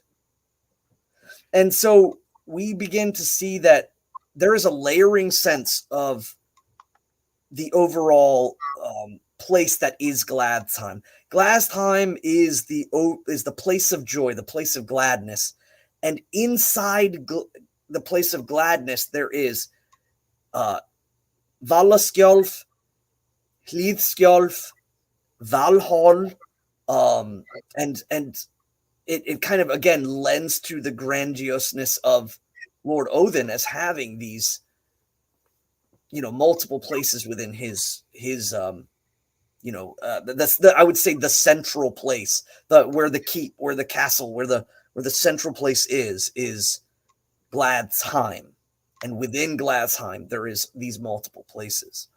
And again, worth noting, it is the place of joy. It is gold bright. It is shining. Not, a dour place. I think that often gets, like you said, to Alsargo, it often gets placed upon Lord Odin, which is why at Odin's Hof, I wanted to show that on one side, but on the other side, the gold, the brightness, the fire, the light, and have that showing, because all too often he's placed simply in our minds as a dread. And that's the thing in modern Asatru, just because of some of the cultural currents at the time, you get the black metal, shoulder pelt, ash on the face, everything's dark and gruesome, and to forgive the pun, gothic. It doesn't, I don't think a lot of people stop to consider that. And it's an interesting juxtaposition even in this poem. The Grimnismál, it mentions the grimness of the countenance. And there's some linguistics to that, but fundamentally that is what has come to us as meaning grim today. And it's Allfather Odin is and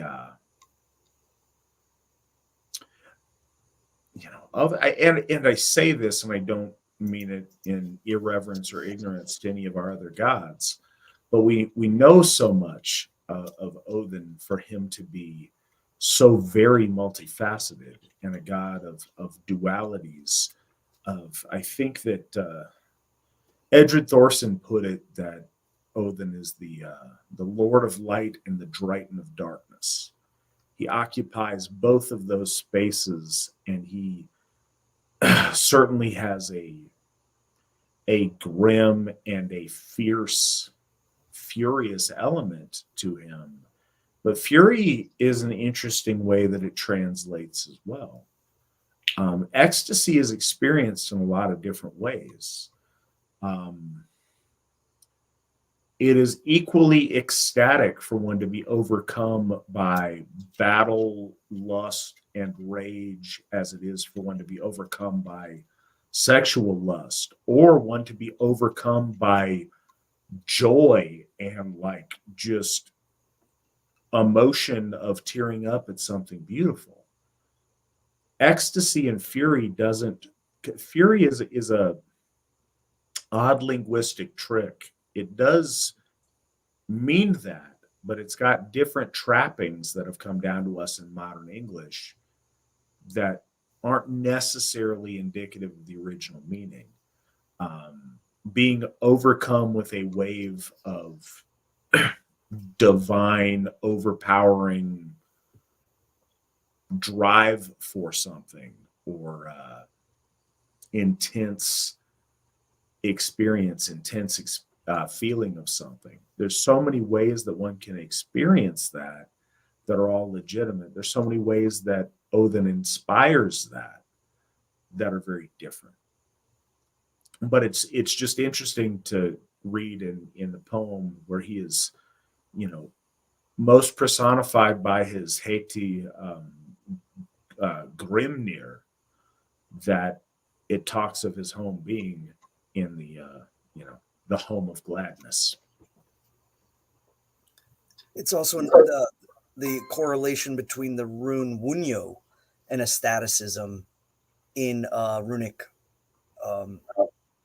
magic, if you will, or the runic studies. Wunyo has that deep connection to, again, attaining that ecstaticism. Like you said, it's not always through war or murder and lusting, but more of to an ecstaticism through joy and complete euphoria to that can also have a dangerous side of losing control, but it is through the avenue of joy and happiness, an untempered sense, I guess. And there's this, I think that's important to talk on too. There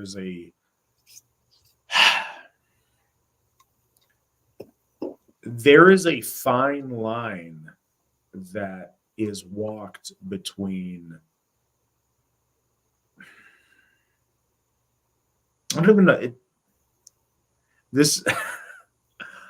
I apologize. Sometimes when we're talking about deeply spiritual things, they don't have a perfect linguistic way of expression that fully encapsulates all of it. There is a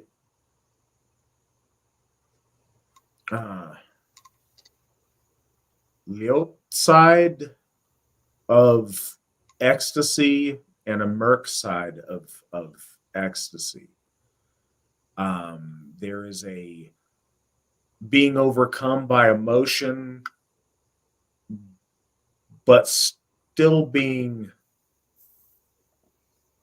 overcome in your countenance, like displaying it, but not having it lead to foolish action, where there is a darker side where it inspires, like the Berserker gang, where it inspires you to indiscriminately kill the thing closest to you because you're just in a blind rage, and next thing you know, your friends and family are dead just like your enemies. And working that line is always fundamental. One of the profound truths of All-Father Odin to me has always been that he is the master of ecstasy and not mastered by ecstasy. One of the keys I feel in being an Aryan, being a noble person, is our ability to ride the wave of ecstasy towards our will and not be overcome by it to where we are, suffering addiction or other things.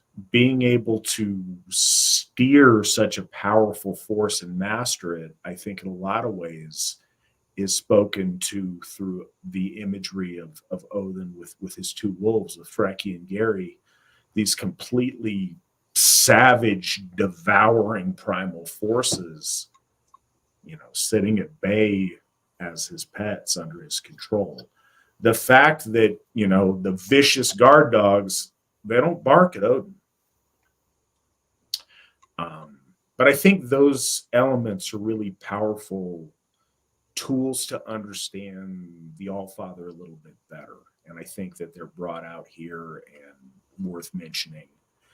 And I realize that we're extending this probably into another episode, but one of the so you'll notice about this poem, which is really cool, it's got like a compelling story to it. The story is a parable that teaches a lesson, but within the story, Odin stops to lay out cosmology. And so I think it's a cool poem on a lot of levels, even if, we've got a lot of different people listening to this broadcast, and some this is a religion to them, some they're just very curious, some may just be interested in our lore. So even if you're not Asatru, this is a cool poem in a lot of neat ways. If you are Asatru, it's a very informative poem on several different levels. And I just think it's done in a really special way. So this is kind of a treat to go over this with you guys.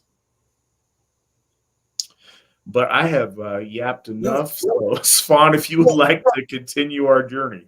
I was talking to Nick before we launched, and I was like, I don't know if this is going to be a 1 or a 2 shot, but I mean, even if it is a 2 shot, because there is some really good stuff, especially when we start getting into the cosmology of the rivers, and something that I have not seen anyone cover except for the Asatru Folk Assembly.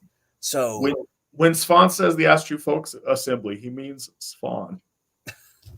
No, I am.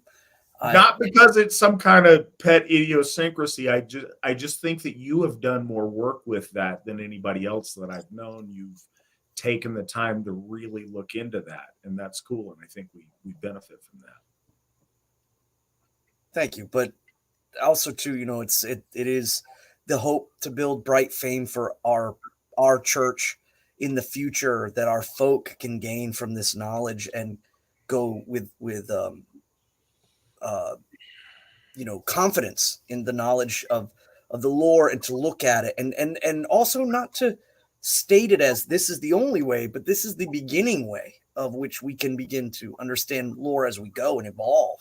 So it's not just this is the way it is and this is the way it's set.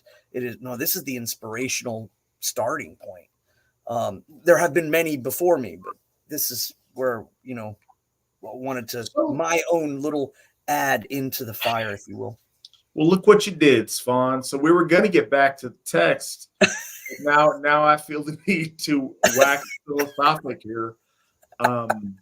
Yes. That's a thing. And forgive me, anybody that is listening to this just because they like that it's cool Norse mythology stuff.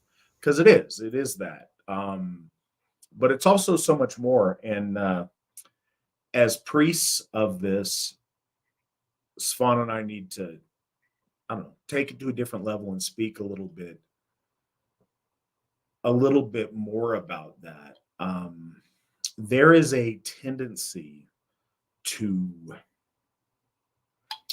and I don't know how recent this is. I know it was a big theme in like the hippie era, probably the beatnik era before that, and it persists to like revel in ignorance, like to celebrate how much we don't know. Like, well, we may never know, but it's the quest it's trying to figure it out that's all worthwhile. And that's silly. If you're a grown man and you've spent your life doing something and you don't know some stuff, you're doing it wrong or you have some kind of disability. But again, our people, this is the uncomfortable struggle that we do need to realize. If you spend your entire life searching and learning and seeking wisdom, you will never, ever, ever, ever know 100% of everything. And that's cool. I don't think that's daunting. The fact that there's so much to learn is a great thing. But if you throw your hands up at 65 or 70 and you have no principles and you don't know, you haven't learned anything in your 7 decades, you've abdicated your responsibility as a man. You should know stuff. So that's the thing. What Svan and I are presenting to you is not the ending of all possible knowledge of Asatru, but it is the best that we've developed so far. It is truth and it is good. But I have no illusion that whoever sits in my seat, 2 or 3 or 4 or 50 Alzheriagothis from me, is going to have evolved this faith further, have learned more, have learned deeper, have learned better. And, looking on from beyond the veil, I'm going to be highly disappointed if they haven't. So, yeah, this is not a stagnant faith. There's always better that we can do, more we can know, and better that we can learn. So we're always seeking to,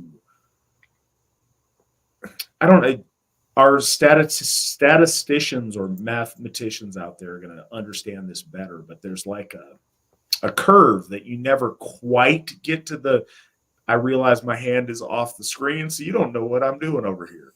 Anyways, there's a graph to where you get closer and closer and closer and closer and closer to the line, but you never quite touch it.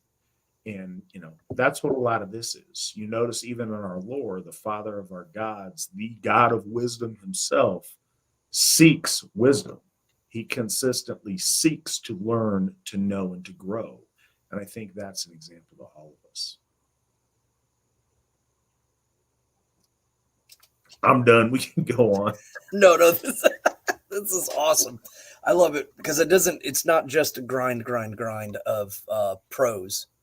And again, this one does kind of evoke a lot just in the prose themselves. There's little things, even in this next one, next two, there's a little bit more. I think there might be a kind of chance for you to speak again because I'm seeing it coming and I'm like, I wonder if he's going to say anything about this, which is good because it does give our religion is a living religion that does pull from long-standing things. And it's very subtle, and it may not even be ever talked about except for one time in someone's life. But this is kind of where it's also mentioned. Sorry, I was speaking of stanza 10, but we go into stanza 9. Easy is it to know for him who to Odin comes and beholds the hall. Its rafters are spears. Its with shields it is roofed. On its benches are breastplates strewn. I love that part too. The idea of just the laying of the it's in the word Birnum, where we get the word Bernie from, is that kind of chainmail shirt slash plated pieces, and they're just laying about like ornaments because it is Lord Odin's hall of the chosen, the the place of kings and of poets and of warriors all coming together, in noble celebration. It's great, but it's pretty straightforward, and most we're speaking there, of course, of Valhall, and Valhall will be in the English, of course, is Valhalla. I don't know why they added the A, but they're referencing Valhall, the Hall of the Chosen, or the Hall of the Slain. Again, I prefer to use the term chosen because if the Val father is the choosing father in a verb sense. So easy, and number in 10, easy is it to know for him who to Odin comes and beholds the hall. And here we see 9 and 10 have a beginning stanza that repeats itself. And these were often done for the poet to kind of start to shift into other areas. It was kind of like a road mark in the poem. And there hangs a wolf by the western door, and over it an eagle hovers. And this is the part I was getting at. The western door, the door of the West, and the association of death in the West, is something that presides in our faith to this day, in the Asatru Folk Assembly. And it kind of comes from this, and there's a natural inclination as to why the wolf and the eagle would be hovering over the western door. And the reason why the usage of the eagle versus the raven is because in this context, the wolf, which is mentioned as a vargur, as kind of like an imminence of death, and the eagle, again, the predator, the one that swoops down and is a clutching death, is over the western door. And this most likely is, speaking of an ornamentation, I like to think of it fantastically as that there is the kind of the literal sense that in the darkened western side of Valhall, through that door, there a wolf and an eagle mill about, because that's the door of death. That connection to perhaps that's the door that the dead come through. But I like the fact that it's specifically mentioned of the Vesten door, the western door, and how East has correlation to life and West has correlation to death, with a natural sense of that. And that actually kind of goes into one of the questions that Wolfthrone asked, which we'll get to later, about the word Europa.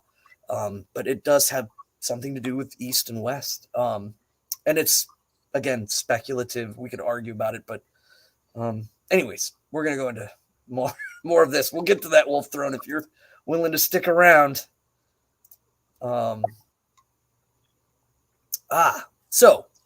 So we've already established that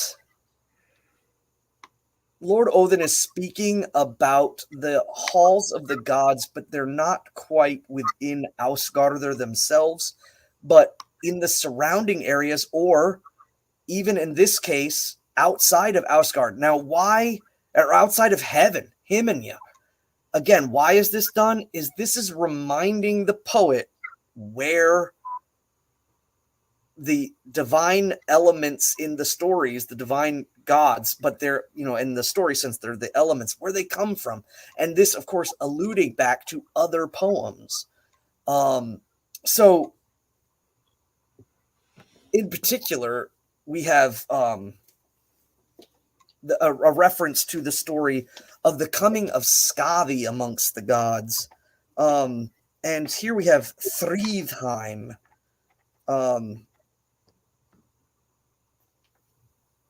or Thrymheim. The sixth is Thrymheim, where Thiazi dwelt, the giant of marvelous might. Now Skadi abides. The gods' fair bride, speaking of Lord Njord, in the home that her father had.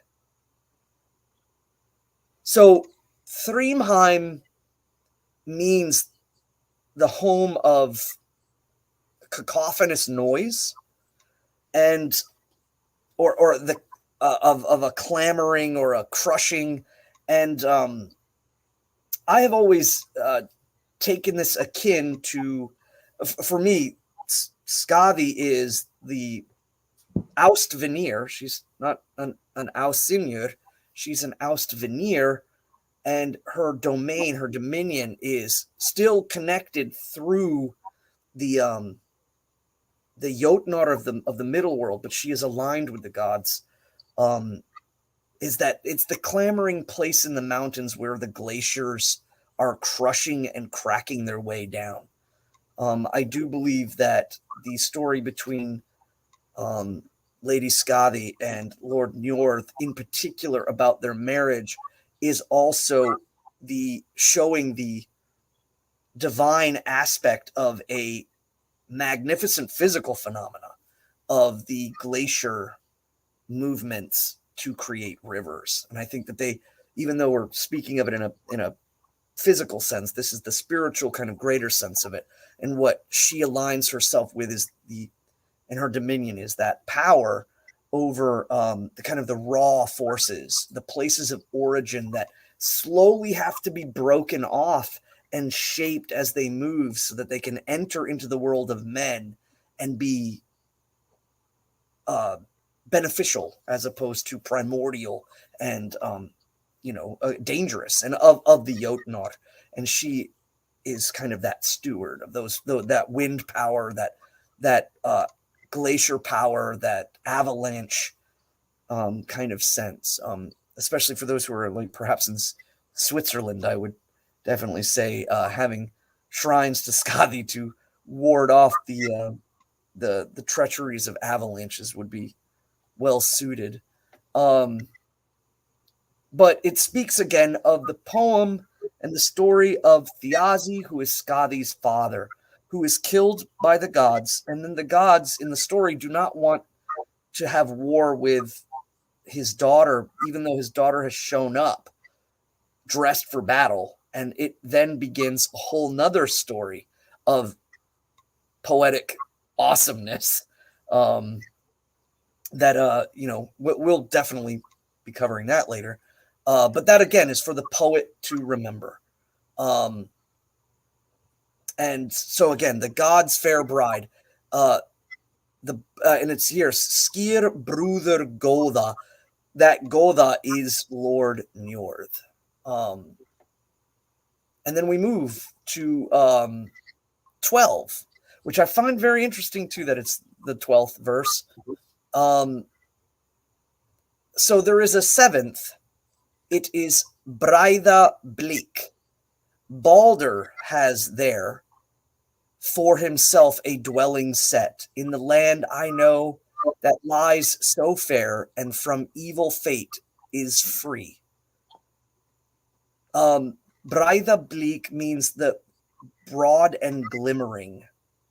It is some have translated it to mean the shimmering and fast or quickly shimmering, or it is the broad and shimmering place. It is seen as wide and bright, and there his dwelling place is, and it is free of evil, as the bold one resides there, which again also places this story in a chronological sense, that Lord Odin is speaking of his son previous to the treacheries of the kinslayer Loki, who kills his blood brother's son, who is in essence, that makes him his uncle, and to do so makes him a kinslayer.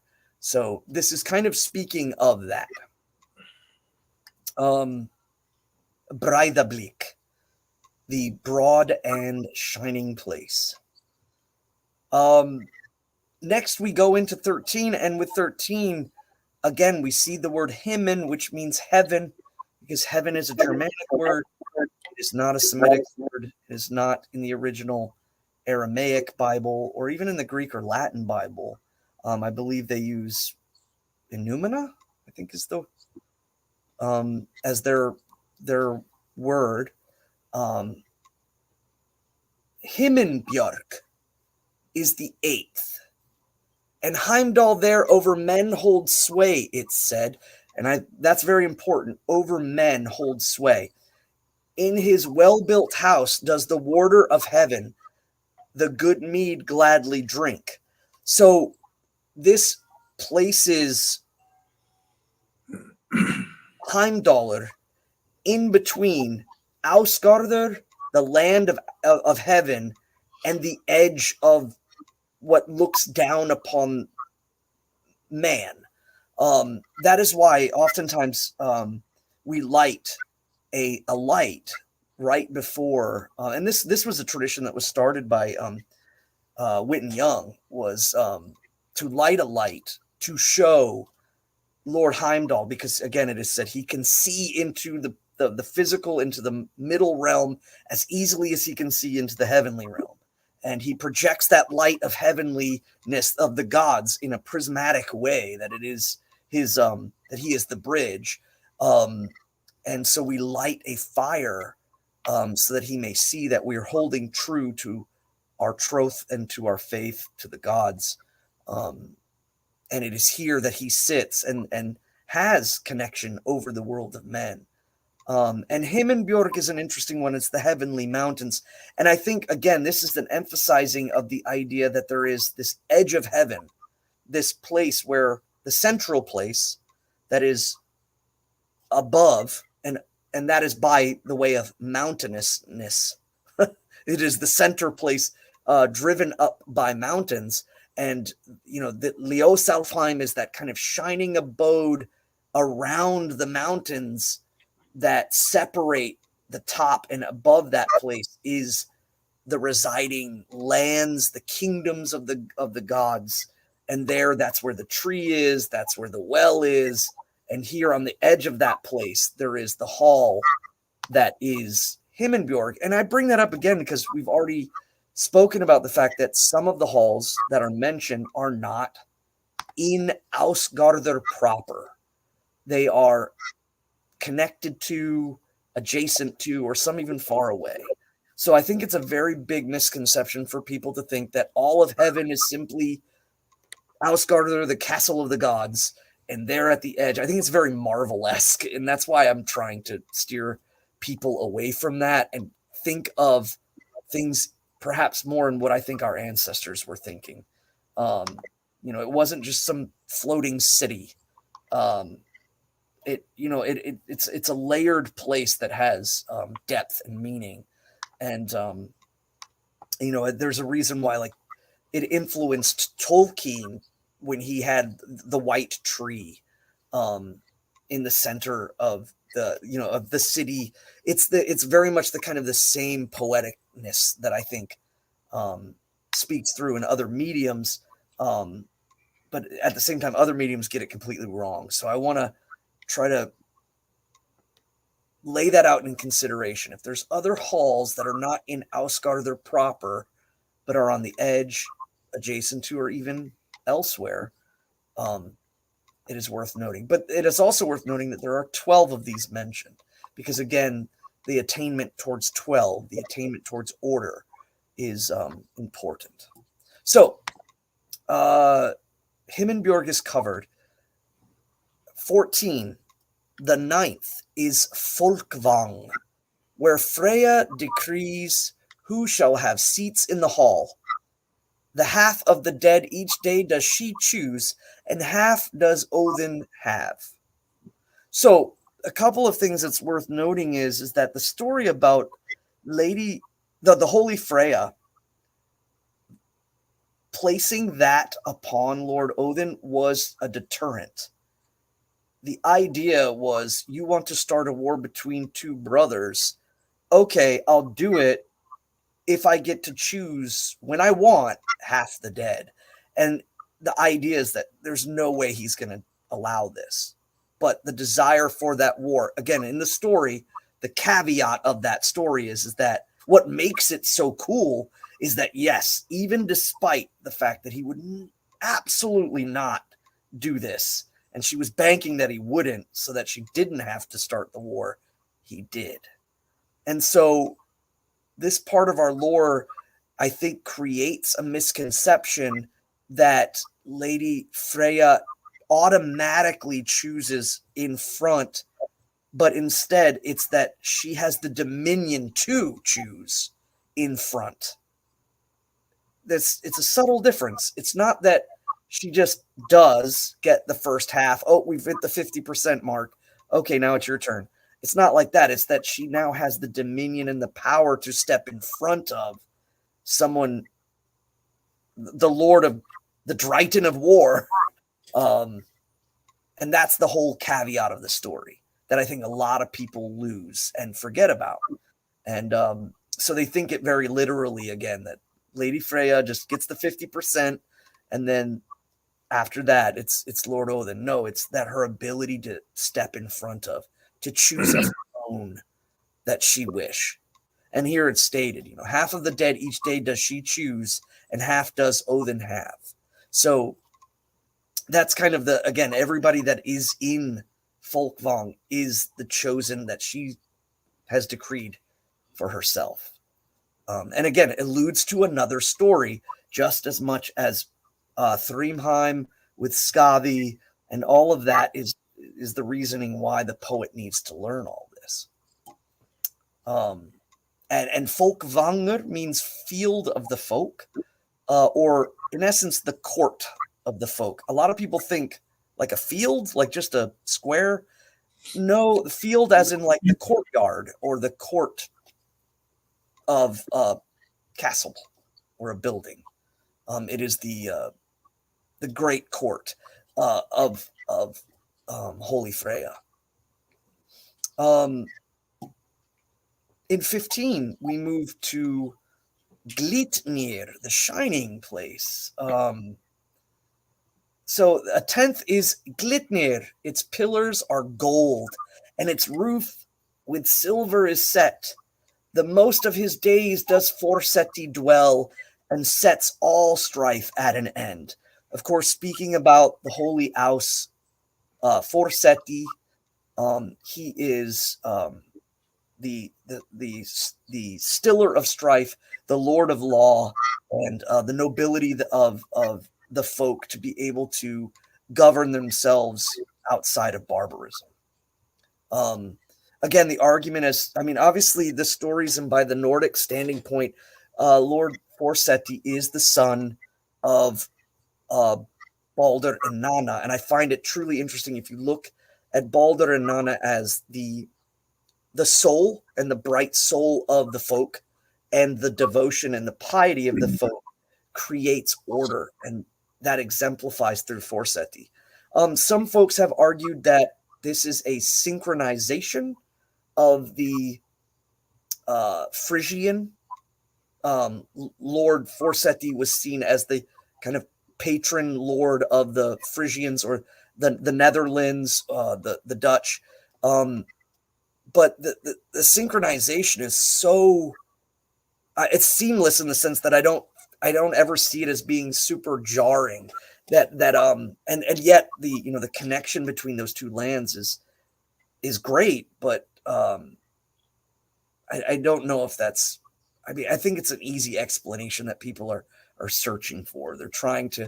They look at something and then they're like, well, okay, Ostara is Freya in the Norse, or is not, or they're just trying to kind of jam things together. But I think it should be more focused on that Lord Forseti is, again, the creator of governance and our ability to guide ourselves with nobility. And his name means? The one who foresets, or the one who sets before the folk the law, the one who lays things down, the one who again, it's pretty simple. For is ahead of or before, and seti is to lay, but it's speaking of the law, to set the law down, is, and to preside over.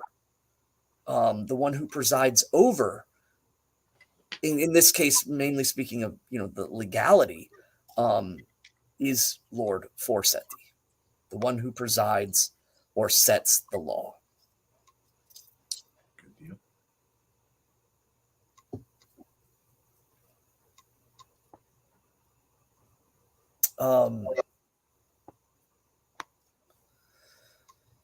Let's see.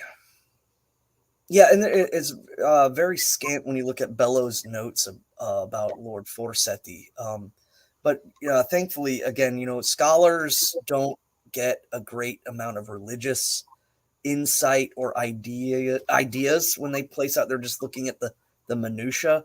And I think, like, whether it's linguistic or purpose of story, but I think as for many people soon, laying out, we have a great amount of religious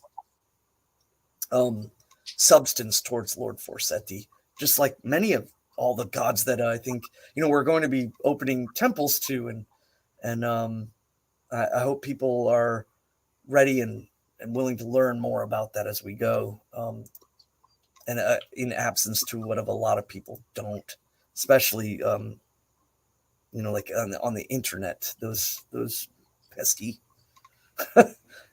folks on the internet who kind of fall short of the religiosity that is deserving towards the gods.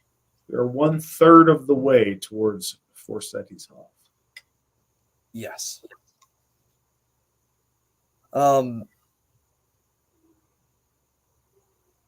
So now we speak of the 11th.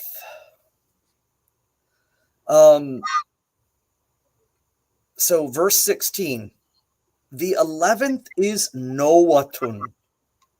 There has Nyord for himself a dwelling set. The sinless ruler of men there sits in his temple timbered high. So, it is a Noatun. The translation of that is, we most people go towards Tun as being town, and Noah being a name for a boat. Again, there is no connection between the town, I mean, not the town, but the Tanakh, and the story of the Abrahamic Noah. There is just like Idun is not correlated to Eden, and it most likely means the ship town, a liminal place, and it is often not seen as in Ausgarder, but in Vanaheim. But a lot of people back and forth on that one.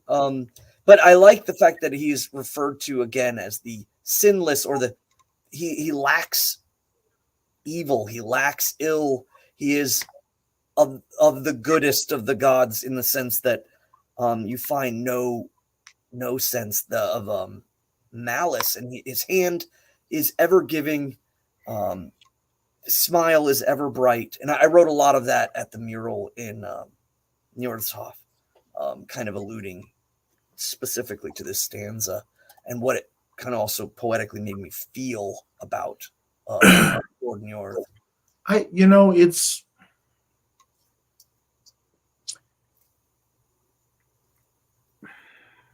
I've talked about this to some of the, I guess, my fellow old timers, about just perception of things. One thing that was very, very moving and very apparent to me the first time First time we took Aubrey to Odin's Hof,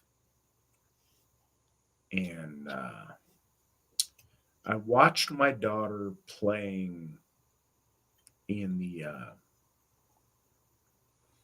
backyard area. I watched her playing at Odin's Hof. And it occurred to me, and I've said this on the show many times, but we probably have first-time listeners. My daughter will never know a world that does not have Hofs to the Aesir in it. And that's something no one has been able to say for... It's hard to say what may have been squirreled away somewhere, but for 1,000 years. That's profound. And it's really profound for those of us who started this journey before there was Hofs to our gods. There's something... So being on this journey and seeing and being part of dedicating a Hof to Lord Odin, to Asatru, to Baldur, to Njord, there's something special when we read these passages about their homes or places that were sacred to them, when we can feel that in some small way we participate in that story, like we have been able to gift them some dwelling here on Midgard that will bring them glory and make them happy. But it's a really special feeling going back through the lore now that we've established Hofs for some of these gods. And I don't know, just reading it with that advancement in light, it's really kind of special. And I think that one of the cool things is it may not seem that special because it seems to some people who just joined like, these have been here the whole time. Of course we have Hofs. Why wouldn't we have Hofs? And that's awesome. And I think that's a testament to some of the work that we've put in, and a lot of the work that those before us that did this for so long without seeing that culmination of their vision. It means a lot to those folks. And I think that it's, something that the old timers can kind of sit back and remember and celebrate. And it's neat that people now doesn't occur to them. I had a guy reach out to me the other day. I get this regularly. We get inquiries from people like, hey, I live in... Good night, baby. What are you doing? I'm doing my show. What's her name? Do you want to say hi to his name? That's Uncle Svan. You want to say hi to him? Come say hi to him. You got to get in the camera. Oh. Hey, what are you doing? Oh, you got it. What's your doll baby's name? Ugly.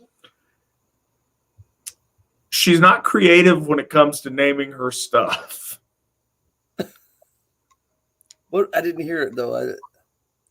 Oh, she said the doll's name's Aubrey because I think she lacks that. Then Nice. she gets an argument that she's mommy and has to fight with Mandy about that when she's playing pretend with her doll. But Getting things into titles and order. it's bedtime. I'll see you in the morning, okay? I love you. Golden Oat. Oh. Good night. Sorry about that, guys. I was just saying it's one of those things that it's cool that she will never really realize in the same way that perhaps Fawn and I realize the difference between having temples to our gods and not having temples to our gods. So it's really special. I think the point I was on before I had a really cool distraction is I get folks reaching out all the time that are in, the most random corners of America saying, man, is there a Hoff close to me? As if it's just the most common thing that we've got hundreds of Hoffs everywhere. And that's a really special vision of what's to come. And we're working very hard to where that will be a reality one day. We're a little ways away from that day, but it's special that people just think that's how life ought to be. Like, of course they have Hoffs everywhere. So I don't know, for whatever that's worth, but it's interesting reading some of these passages about the homes of our gods when we've been involved in, giving some earthly reflection of that to them. And it's kind of a special thing. It also opens up a great chance for us to kind of explain a little bit. In the writing here in the Old Norse, it says the word is horgi, and that is actually one type of devotional space. And it might sound strange when I say this, but in the Asatru Folk Assembly, we have the Hof, which is the building proper, the temple to the gods, or specific god. And then we have in that sanctum space is the Ve, which kind of is synonymous to sanctum. And then there is the Horg. And the Horg is like an outside sacred place. And the timber's high. One of the things that's worth noting is that with the Horgs, there is usually a stone, a standing stone, and there is also oftentimes statuary by the way of god poles, as they're often referred to as steadings of the gods that are in the form of pillars. Again, with the symbology of the axis mundi, and that the gods are of the order of the universe. So you'll often hear those words interchanged. The Ve is that place you go into where there is the harrow of the gods, the table in which we conduct a lot of our gift giving or holds a lot of our things. And then outside is a horg, and then the Ve itself is the sanctum within the Hof.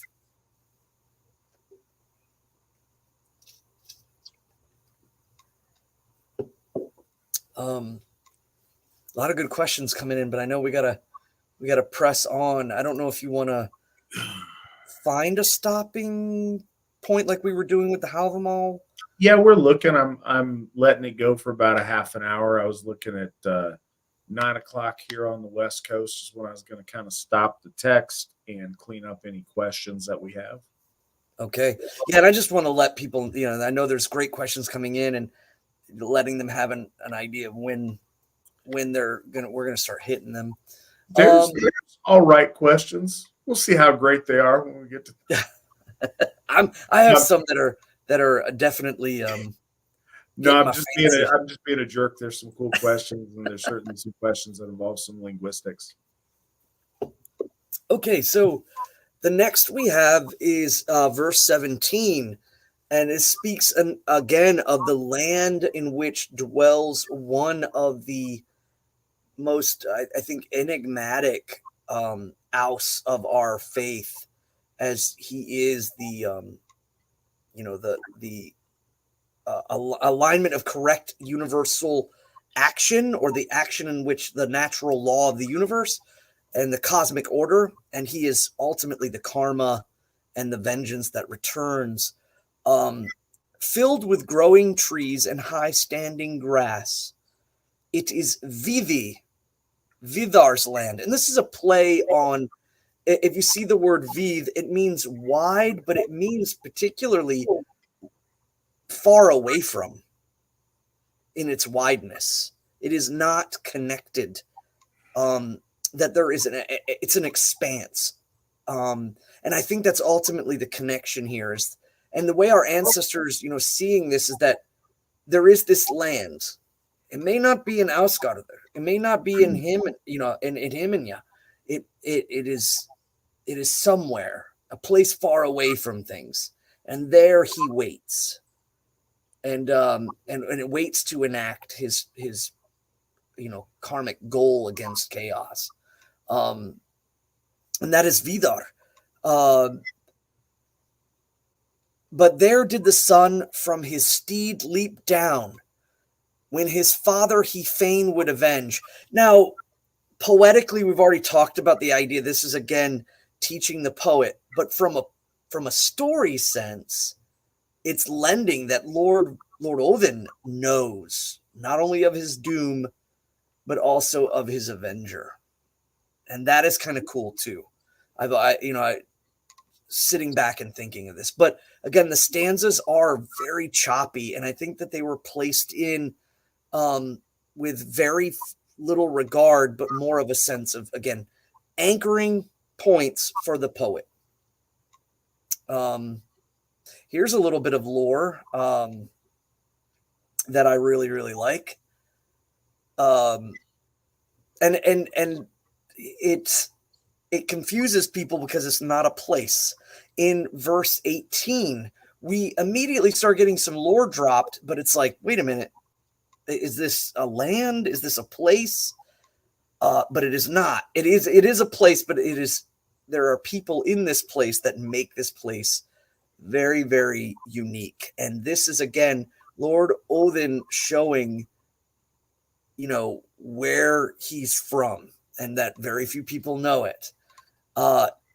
So in Eld Hrimnir, and Hrimnir cooks.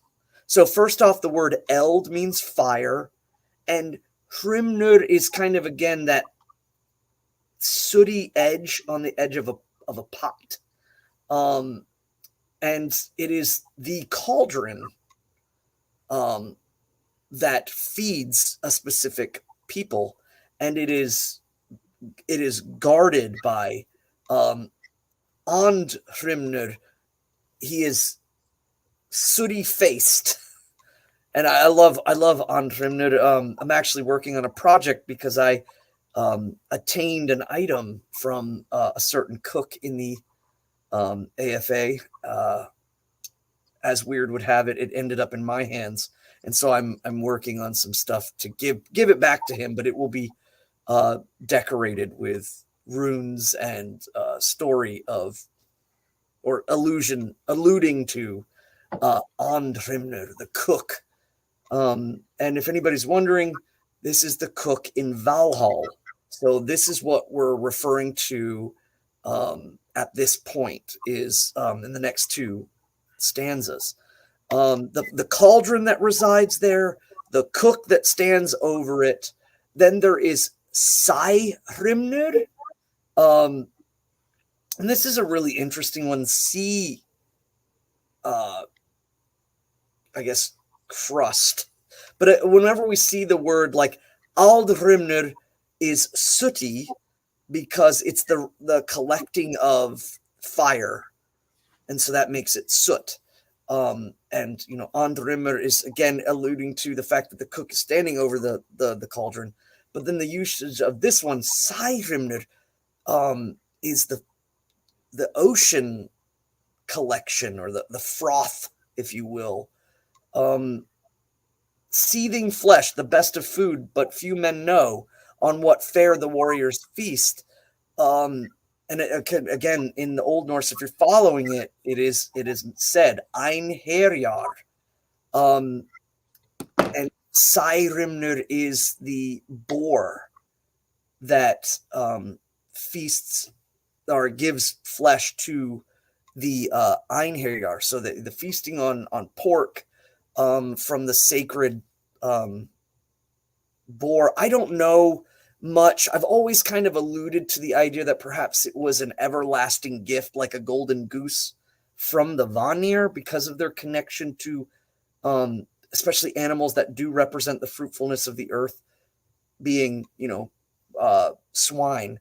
But it's not ever established. But I kind of like to, sometimes I embellish with the kids there, but it is the ever-givingness of sustenance within the halls that very few people know, that special place of the chosen where the Einherjar feast. there in 19, also, Freki and Geri does the hair father, as well, it's written here father, feed the war famed fighter of old, but on wine alone does the weapon decked god Odin forever live. So this is some poetics and I think timeliness to society. At first off, the wolves that sit at the feet of Lord Odin, and he feeds them the food, but does not need to eat himself, but sips on wine and waits. And they literally, it says, in if you're reading this in 19 on the third line, it says Vapen Govur, the god of the weapon god, the weapon bedecked god, is pretty straightforward translation, and I think that's really cool. Vapen Govur, super cool, as one of the heities of Lord Odin. And also Herjar father, the father of the elevated ones, the ones who have risen above. So again, this is just making mention of Valhall specifically because, again, Grimnir is slowly revealing who he is to Geralt. 20. Over Midgard, Hewin and Munin both each day set forth to fly. For Hewin I fear lest he comes not home, but more for Munin my care is more. This is one that we hear a lot. That's kind of quoted in reference to thought and to memory. Munin or Munin and Hewin. I hear a lot of people say Hugin. Remember, and if anybody's been following in VNS, the J in the middle is oftentimes a really soft GY. So it's Hewin, Org, Munin, Fluya, Ferian Day, every day. Yeah. So it's over the great expanse, or over the great ground, over the great earth. Jormungand, and not Jormungandr, Jormungand. The J is like a double E sound. Enormous, humongous ground do they ever fly over every day. And he fears thought will not return, but more so memory.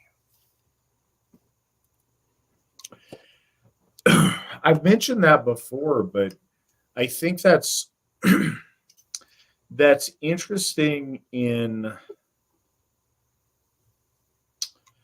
lots of ways. The imagery of Odin having and people. Okay, so a couple of things. First, I excuse myself to go kind of tuck my daughter in there. We've got the same kind of folks that are super excited about shoulder pelts and ash on their face and all black, like death metal versions of the gods, are super excited about wolves all the time.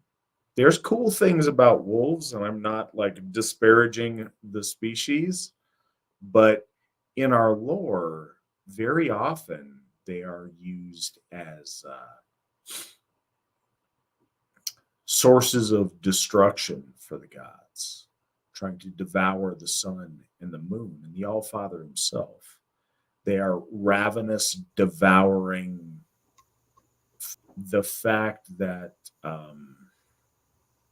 Freki and Geri, like ravenous and greedy, I think are their translations of their names, are at bay at Odin's feet.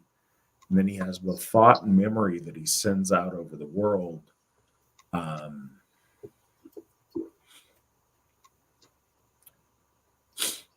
It's interesting on a number of levels, the fact that he releases both thought and memory to go do things and then to return back to him. What is his mind doing when thought and memory are gone from it? A lot of people feel, first, that is absolutely a form of whatever kind of meditation that it takes, but a lot of people have likened it to meditation that they're more familiar with. But it says something too, is his fear, that they don't return to him. Every time we have some kind of separation, and I think we all understand that as people existentially, whenever we send something out, there is an instinctive fear of what happens if we don't get it back. Every time you lend a piece of yourself, every time you loan money, every time you do anything to where you give something of yourself in the hopes it'll be returned, there's a sense that you're not whole unless it is, and a longing for that to come back. But then the fear that, man, I really need both of these things, but I'm more scared that I will lose memory. And I think that's so true on so many levels. It's something we can all understand, the idea of being disassociated from our history, from where we come from the past that brings us to where we are. And just in a very human sense, the idea of, man, it sucks to lose your memory. And watching my mother go through dementia at different stages, and watch my grandmother go through dementia as well, it really, as the kids say, it hits different once you've seen that happen with someone, because memory is such a fundamental piece of what makes you who you are. So I just have always thought that imagery is very, very profound, and there's a lot of feeling in that, and it demonstrates a way to look at the All-Father in a lot of really tangible ways that I think is easier, makes it easier for us to connect to.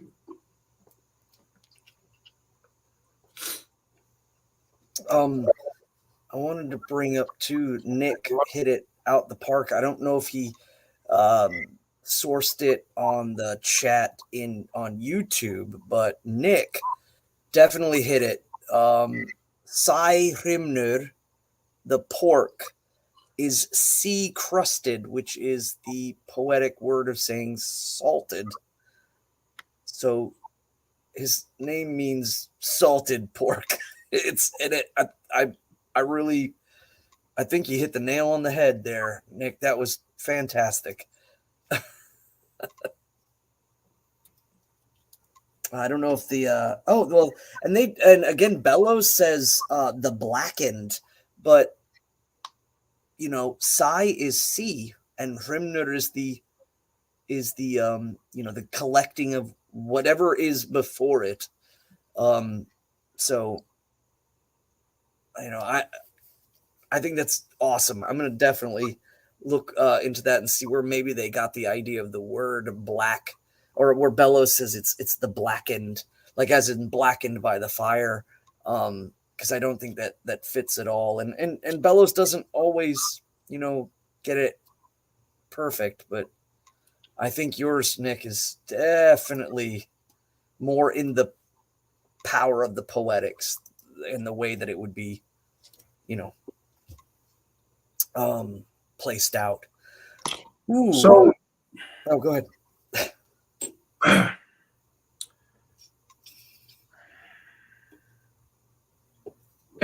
Disregard. Let's go hit these next ones. Let's finish with 25 tonight. Let's have 25 be our last one. Okay. Well, and this is the first mention of a river in heaven, a river in the heavenly realm. again, if you're talking to some of the people that try to place everything into the underworld, the river parts really throw people off. And it's actually, the reason why I'm bringing this up is it is because of the rivers that I think a lot of people get confused and have created this misaligned visage of the cosmology. And so that's why I always I'm harping on these rivers a lot. And here is one of this is the first one. And it's only briefly mentioned, and it's not even into 25, but we'll go into the rivers later. But 21, loud roars Thund, and Thjóðvitnir's fish joyously fare in the flood. Hard does it seem to host of the slain to wade the torrent wild. I love that verse, and I was kind of surprised at some people's translations of Thjóðvitnir. It was all over the place. Some people have like allocated it to Heimdall. Some people allocated it to souls in the river. But I have I believe a more concise and straightforward answer. Even Bellows refers to the word Thjóðvitnir as mighty wolf. And I don't think that's the case. In the river Thund, and you'll find out where this river is. One, it's in heaven. And again, Lord Odin is telling Geralf because he knows this river, the river that so few people know, the strong, the swollen river, the just forceful river is inhabited by Thjóðvitnir's fish. Well, the word Thjóð means people or tribe or nation, and Vitnir is wolf. And I have always taken this to simply translate to the berserker, the Ulfhednar, the vapid, ecstatic warrior of rage. And this kind of lends, if you in the story with Battle Bjarki and Hrolf there is a story there where Battle Bjarki actually is in a hall and he's drinking with these berserkers, and there's a dragon about, and they get uproariously drunk, and they decide they're going to slay the dragon, and they go forth with reckless abandon to attack the beast. And again, story point is that's not the way to defeat the dragon. So, but they die in glorious battle against this dragon. And again, I've always taken that there is that aspect of the ecstatic warrior, the one completely lost over, the one that's completely given over, especially in relation to like Evola's metaphysics of war. We've talked a little bit about that. And so the patrolling grounds around Valhall, there is a river that is patrolled by the nation of the wolf, and they are like many fish. They stand in this strong river protecting Valhall, and kind of roaming about. And I think that's a very cool poetic way of saying that in their many. Even though it seems hard to wade in that river, the host or the berserker, the ecstatic warriors, they gladly do it, patrolling around and holding the security of Valhall. And then again, another pointing out about Valhall. 22. There, Valgrind. Valgrind means the chosen gate, or the gate upon which the chosen pass through. The sacred gate, and behind are the holy doors. Old is the gate, but few there are who can tell how tightly it is locked. And that, of course, is alluding to the idea that the chosen are scarce, and Lord Odin is the only one that knows the true encapsulation and power of that gate. Valgrind. 23.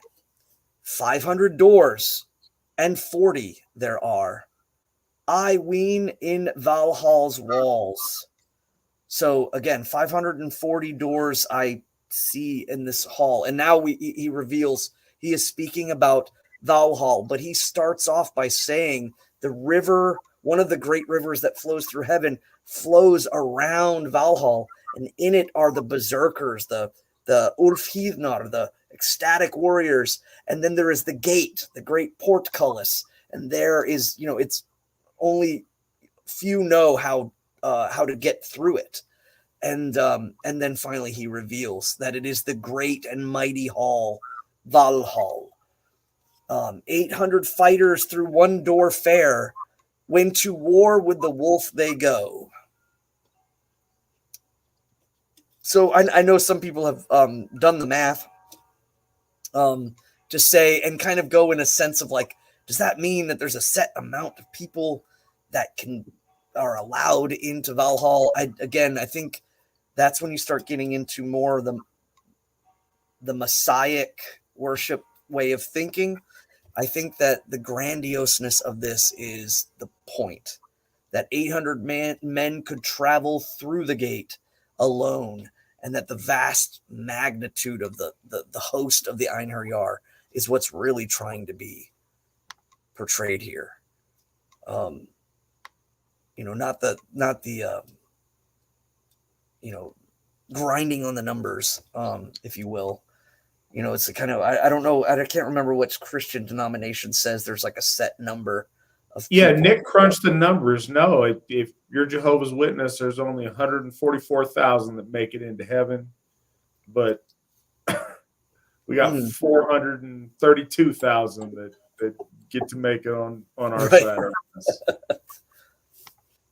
Yeah, and I think that, when people get like, what are the numbers? And that's it. That means Odin is saying absolutely that this is the only amount of people. And it's like, you'll never know, because the only one that's going to know that is Lord Odin. It's supposed to be just the fact that 800 build people. An extension. What's that? You don't think he can like build an extension? There's no... It's a shortage of labor in Asgard.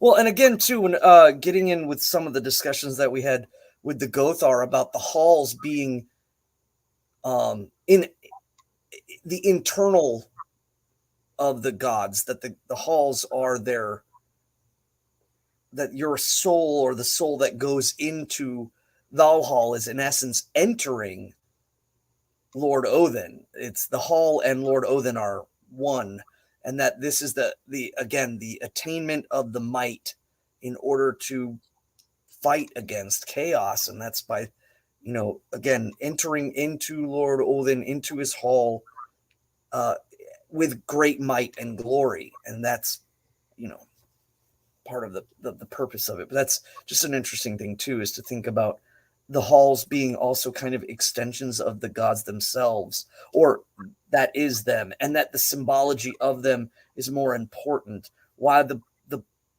bright and blinking place, especially when you think about like Gone in the Blink of an Eye, or Vivi being so wide and far away from everything, is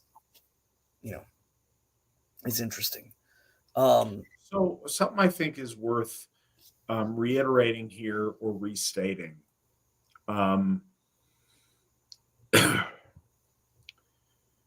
All of this lore, there are ways that it is transmitted to folk, sometimes through visions, sometimes through inspiration, sometimes through dreams, sometimes through lots of different ways.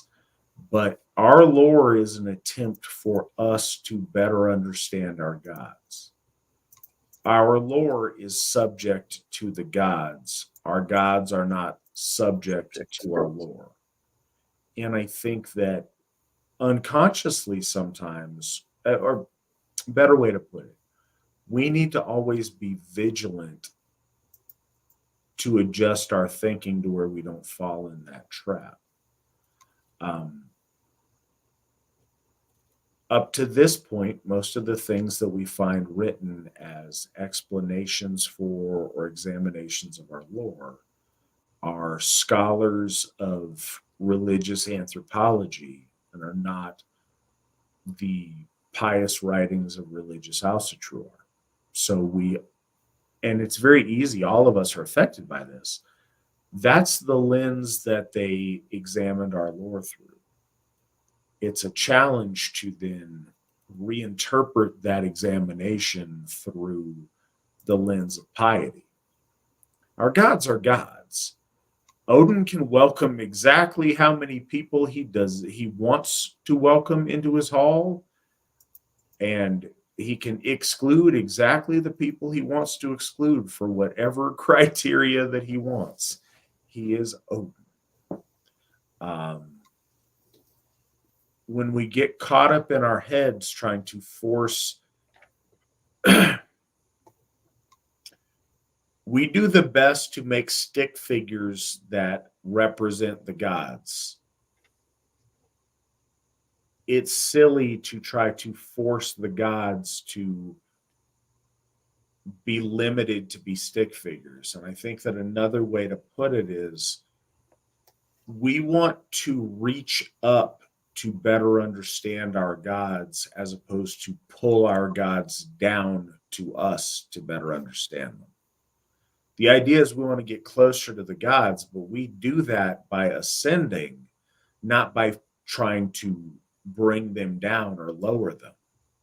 And that's another really fundamental concept to the upward orientation of Asatru. We've seen movements in the last 10 years of people who kind of celebrate this, their conception of the Vandals sacking Rome as if we need to burn everything down. And their focus is on destruction of things to even the playing field as opposed to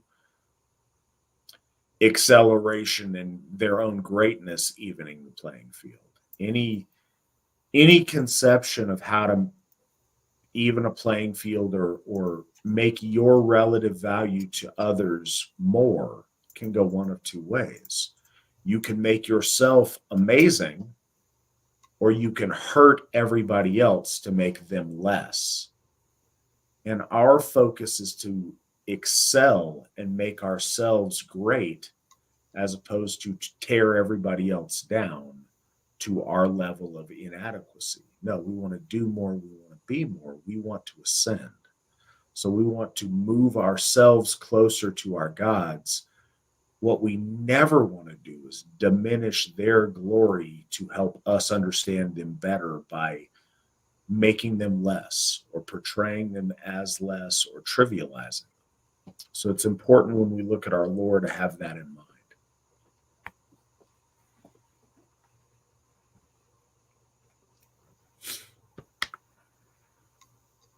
I think it's very well spoken, especially just reminding folks that the lore does not define the gods.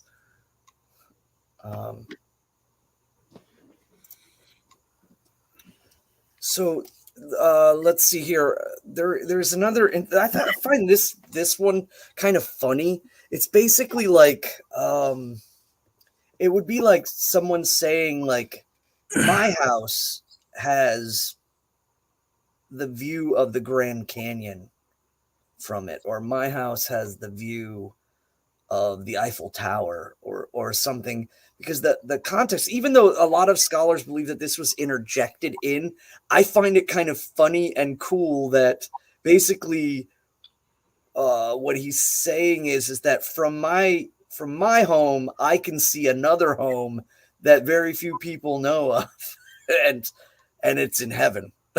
So in 24, it says 500 rooms and 40 there are, I ween, in Bil Skirnir. Now, Skirnir is an interesting one, and it is of all the homes whose roofs I beheld, my sons the greatest me seemed. So that's the whole verse. 500 rooms and 40 there are, I ween, or I have seen in built Skirnir built. Of all the homes whose roofs I beheld, my sons is the greatest I have seen, or I've reckoned. So again, this is a huge layout, and it's a little. The reason why I think people think it's interpolated is because it kind of lets the cat out of the bag a little too soon. But this is like, you know, and from my house and from my hall, the hall of the chosen, I see another hall. It is the hall of another hall of Thor. It is in Hrauthung. The hall itself is called Bilskirnir, and it's the shining crap. I had it just a second ago. The Skirnir, of course, being like ray or shine. I believe it's the lightning shine. That now I'm at a loss. Yeah, like the crack of lightning, the crack, the flash of lightning. Flash of lightning. Yeah, and I want to kind of context it right, but yeah, that is Thor's home within Hrauthung. Hrauthung is his kingdom.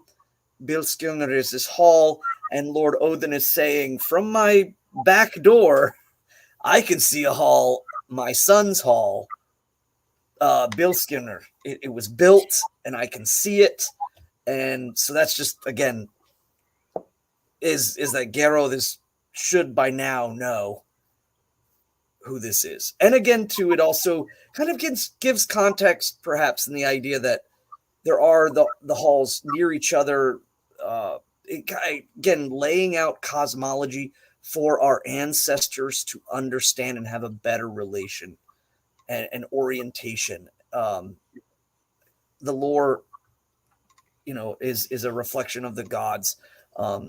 So this kind of gives them, and why cosmology is so important, to look at things a certain way, to see the upper world as center and up, to understand the nethering place, the place that's far away is away from time, why the east is so important, why the west is so important, and so on and so forth. Orientation is really important to link us to our ancestors.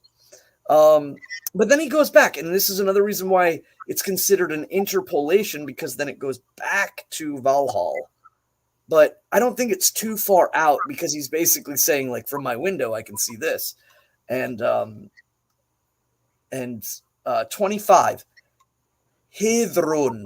The Hrauthung is the goat who stands by Hairfather's hall, and the branches of Lerith she bites. The pitcher she fills with the fair, clear mead, never fails the foaming drink. Okay, this one I have some insight on, and for people to consider. One, shining rune, Hrauthung. The usage of that name, particularly as a font of mead, is the shining mystery. The gift that is mead, being that mysterious communal liquid that kind of initiates into the mystery, is, you know, throughout lore is and deeply connected to our culture. So the idea of the shining rune being the shining mystery, it is I think a very fitting name for what mead is, potentially. Kind of more of the poetic and romantic version of what mead could be if you don't fall into folly. Another interesting thing about this here is the usage of the word Lerith. Lerith is Yggdrasil. This is another name for Yggdrasil. Of course, Yggdrasil is the name of the great ash tree in the center of the heavens. And that is why it's spoken of as here the branches extend over Ausgarder. That's so big that the branches extend over Ausgarder, and Hrauthung is standing on top of the hall of Valhall, nibbling on the branches of the tree. It's not the top of the tree, and then like the roots are way down in the underworld. And no, the tree is in heaven. It's in the center of all things, the cosmological circulatory system, if you will. And Valhall is so tall that the mead goat can nibble at the leaves of Yggdrasil from the top of the hall. And that's the point, is to make it like, whoa. Another thing that's worth noting too is why it might be on the top of the hall is generally there were smoke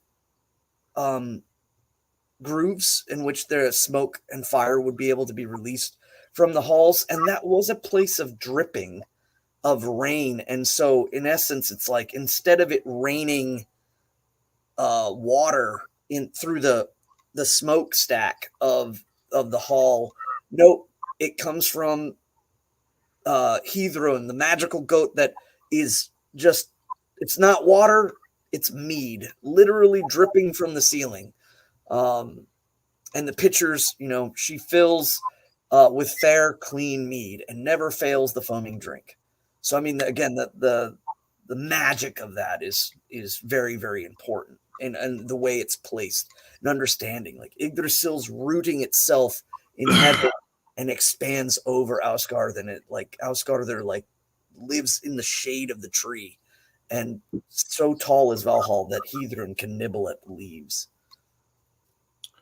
All right. Well, with that, we're going to put a pin in our study of the text for tonight. We'll move on to the questions that we've got from y'all, and we will do another episode of this next week. Think that should finish us off, but we'll see where the journey takes us.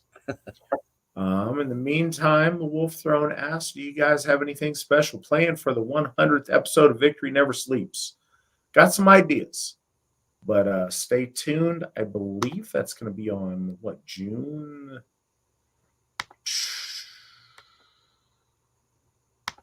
I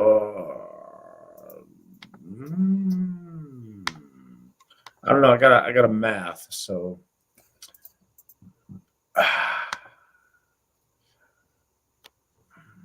like June 5th, I think. Anyways, stay tuned, and it's hard to believe we're almost 100 episodes in. This is 94 tonight.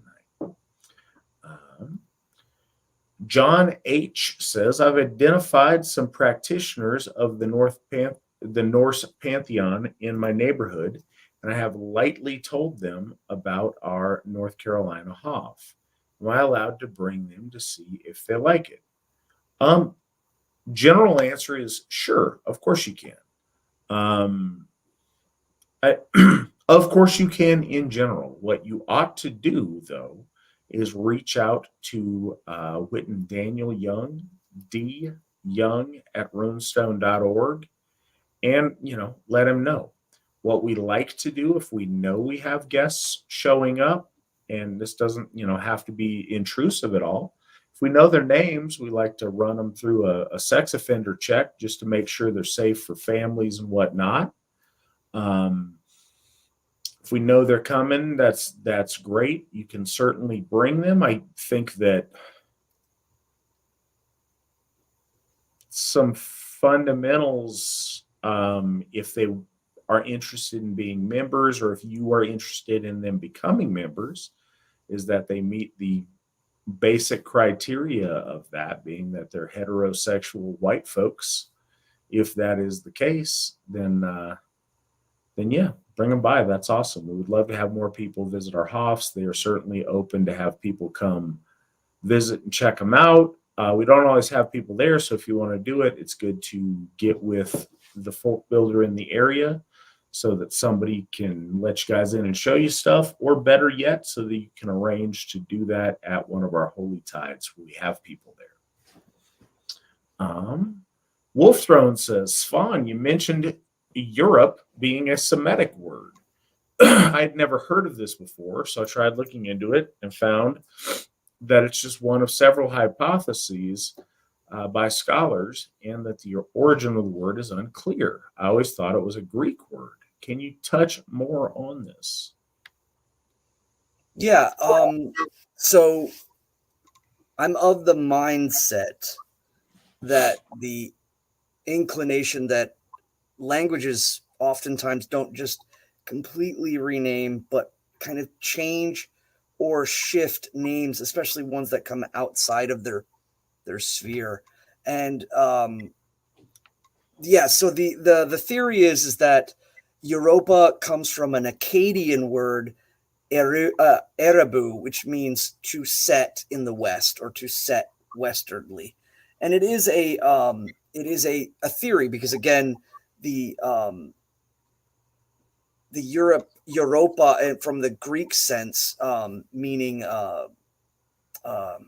wide-eyed, Urias, broad-faced or wide-eyed, would have a sense with maybe perhaps a descriptor of her. But again, at the end of the day, I mean, she is a Phoenician queen from the Levant, and the usage of her name, especially, the strangest place it got leveled at me was amongst some Christian identity folks trying to say that that the Phoenicians were not Semitic people, but actually Aryans, and that I don't believe and I don't agree with, and I think again their desperation to connect those two in order to ultimately make Yeshua of the family of Benjamin, not make him not a Semite but an Aryan. And again, the hoops are long and varied and crazy and wide. But I definitely think that there was a great amount of influence from the Phoenicians to the Greeks.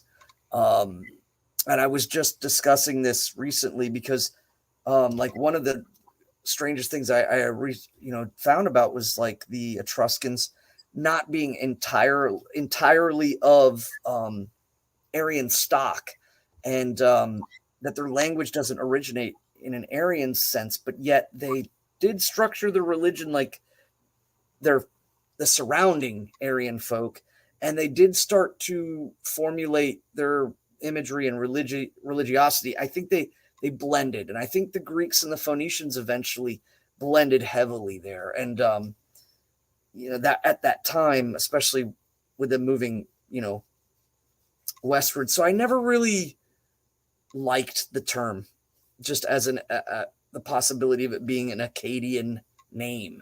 And again, it is debated. You are 100%. I'm more or less swinging an opinion on the end of that I believe that it is of a Semitic origin. And I always found that to be something that, I mean, it is the name of the place that everyone knows now, but to call it it is our holy land that we attained and grew into, and we are of. And I don't know, I romantically, or I know that's funny to say Roman, but I romanticize the idea of what it would be called in our own tongue, whether it was the place of all men, like Alamanland or what have you, or the fatherland, the folkland, whatever it may be. But I just have always kind of not sat quite right with Europa, in particular too, because of that intermixing that the Greeks started heavily doing with the what were they, the Canaanites. The Phoenicians were technically Canaanites in the Bible, and they were of the Akkadian branches of the Semitic people. So that's kind of the reason behind it. But you are correct. I can't honest. It's kind of like Celts and the people of pants. It is heavily implied, and I think it has origin and logic towards it. But I can't say 100%. All right. So another Svan question. Do you know which river would be the one of the dead? I distinctly remember, and this is from Chris Lucat, I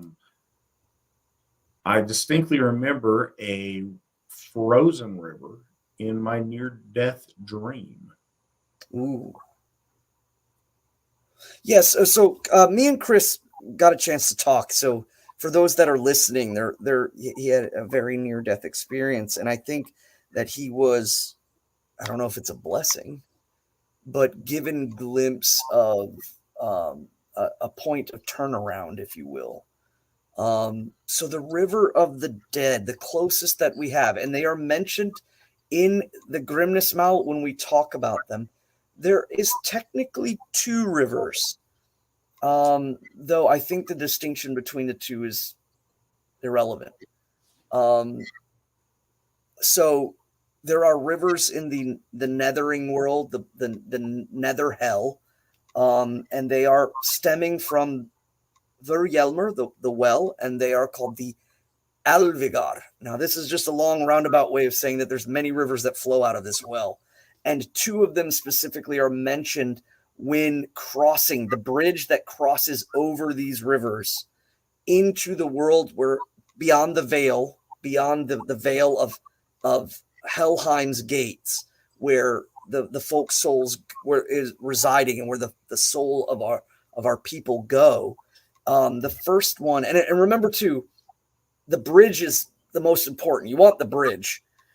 The bridge is what leads you to your ancestors. You have not been rebuked by them. You have not been marked by the gods to be, rebuked or sent away. It's the rivers. The rivers are what you get if you have been rebuked. So I personally would take this as a sign of turn your life around, turn your ways around, join your folk, return to the faith of your ancestors, know the gods, make amends with your ancestors, and live an honorable and glorious life. Because those looming rivers, that river of the dead that you're speaking of, and it's two, and we'll go into it more with later on in Grimnismal, but the river Gjöll. The river Gjöll is translated by a lot of different people in a lot of different ways, and my personal understanding of it is it survives in the word yelp when you hear someone yelp out, and Gjöll is the river of mournful cries. And there is also the river Sleeve, which is the icy river, where the ice is so thick that it's like shards and swords, and that the soul of the folk that pass through Gjöll and Sleeve are no longer aware of themselves when they reach the other side, and they become a specific type of flotsomed soul, completely left out of their ancestors, and they enter into that beach, the nether beach, now Strand, the beach of the dead, and there they are Vargar, ever destined and doomed to consume themselves over and over again until Ragnarok, when the Kinslayer takes his boat and levels his ride upwards towards heaven. And that is just a terrible place to be. But just seeing the rivers themselves, I'm not saying that you particularly are doomed or anything of that nature at all. What I'm just saying is that the rivers symbolically are 100% like turning. You want the bridge. You don't want the rivers. To see the rivers is a reminder. We must strive to live correctly in accordance. I'm not also saying that, like your Christian ancestors have gone to death's beach. Not at all. I think that's not the case. I think that once we do pass on, those of us who do know the truth, pass on to our ancestors and see them and are guided to them. And those, whether they're Christian or not, gain the same thing. It's that you have to be particularly a needling, a terrible creature that is marked by the gods or marked by your ancestors as being unfit to continue in the cosmological connections of being able to attain that root that is Yggdrasil. And that's where the ancestors, again, have their ability to connect to the gods. That's their connection in the cosmos, is that the folk soul, where we go, where our souls go as individuals, are connected to the other realms via Yggdrasil. I'm not saying it's like a jump in the pool and go up the slide. What I am saying is that it's symbolic of the connection over it. And that wanted me to bring up one other point, is the name Lerder that was mentioned about Yggdrasil. A lot of times you'll get translations about the word harm, but the word layer is like a leg. And I believe that Lerda means the rooted one. Some people, say it's the giver of protection. Some say it's the betraying one, in reference to Lord Odin's sacrifice. But the leg of someone is called a lair. And so I often refer to that the roots are like legs. It's connected. So it's the wide-rooted one, or the long-legged one, if you will, that reaches into all the realms. It has its connections, even though it is in heaven, and those roots disappear, and you know where they end up, few know. But yes, that's the rivers of the dead, Gjol and Slither, the river of mournful cries, and the cruel river are what they are called.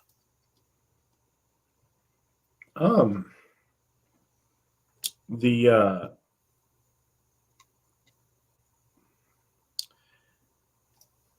Elevalgar are also the icy waves, Yes, that are frozen rivers or ice rivers in the mythology too. I don't think that goes exactly with what you're asking. Certainly what Svan's talking about is much closer to the question, but it's also to point out that there's other like ice rivers that aren't so much that. In fact, one of those is one of the rivers that Thor crosses to ascend into Ausgar there.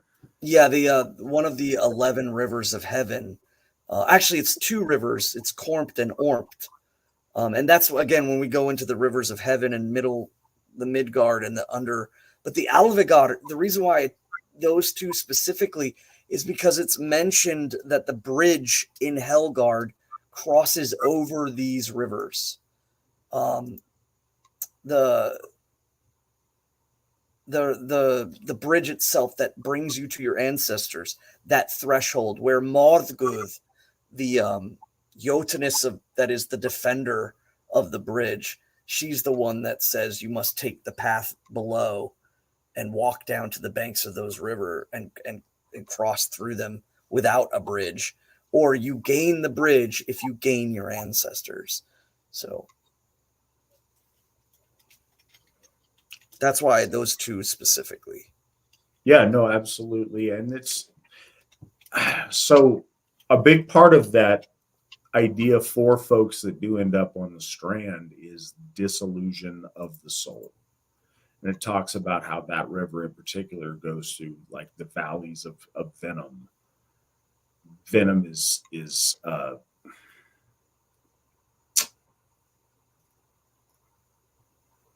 the word I'm looking for? A dissolving agent.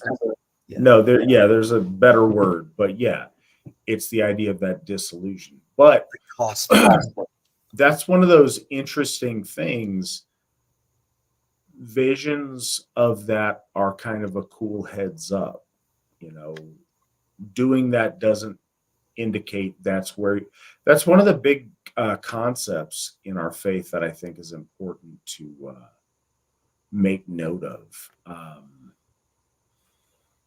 There is a misinterpretation that everything is fated, as in it's 100% predestined to occur, and that's not the case. When things have a fate to them, that means they have a trajectory. But when you know and you see the trajectory, you have the ability to alter that. It's important, I think, in the way that the Norn of the future, for lack of a better sense, isn't like must, but is scold, is etymologically the root of should, is what should happen. So it's a projection much more than it's a set in stone has to go that way. You have the ability to alter the fate that you see coming if you know it, if you see it in time. And so that's a good indication. I would interpret that as a good indication to rectify things that need to be rectified and get adjust your path accordingly. Well, I wanted to bring it up one thing. The well actuallys might come at you and say, well, the bridge is called, Gjöllarbru, which means the noisy bridge, or the bridge over the noisy river, and Gjöll, of course, being the river of cries, or the river of crying out.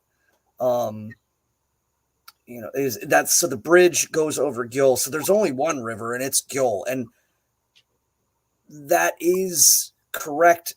But it's also mentioned that Slíður, a river full of knives, is also crossed by those who break the oaths and commit terrible acts.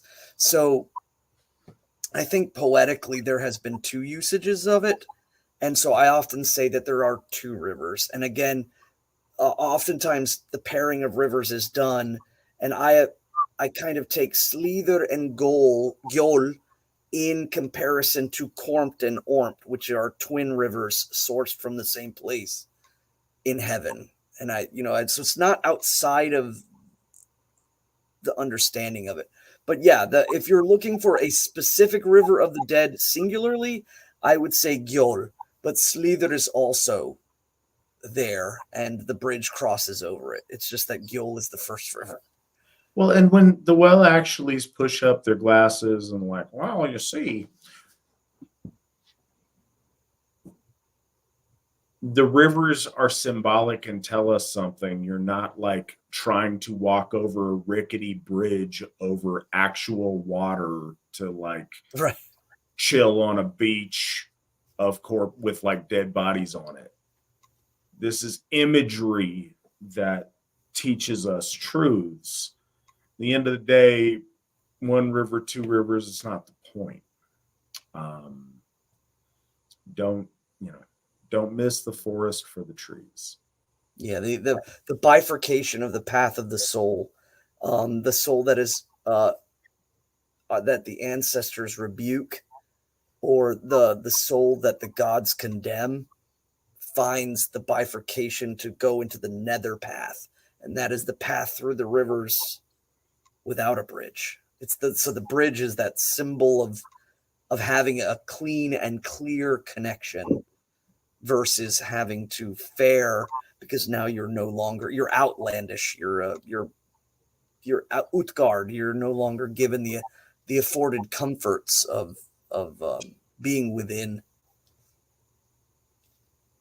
If you got to try to ford the rivers, you know how that goes if you played Oregon Trail. Yes. All right. So from Finwraith, in some languages, the word heaven and sky are the same word. Is that with Icelandic and Old Norse too? No, but yes. No, in the sense that the word sky is also a word in Old Norse, literally meaning the sky. Himin is more of the heavenly expanse. So again, it does refer to the upper world. So it is the upper world versus simply the sky. And again, those two words exist. I think they're coexisting, but Himinya has far more of a meaning than just beyond that which the eagle soars. This is beyond where the eagle soars. It's the the expanse above, the starry expanse, the place above. And again, it's never really quite specified. It is seen that the Aus live in the central and the upper. They don't live just in the sky. They live in the expanse, the place above.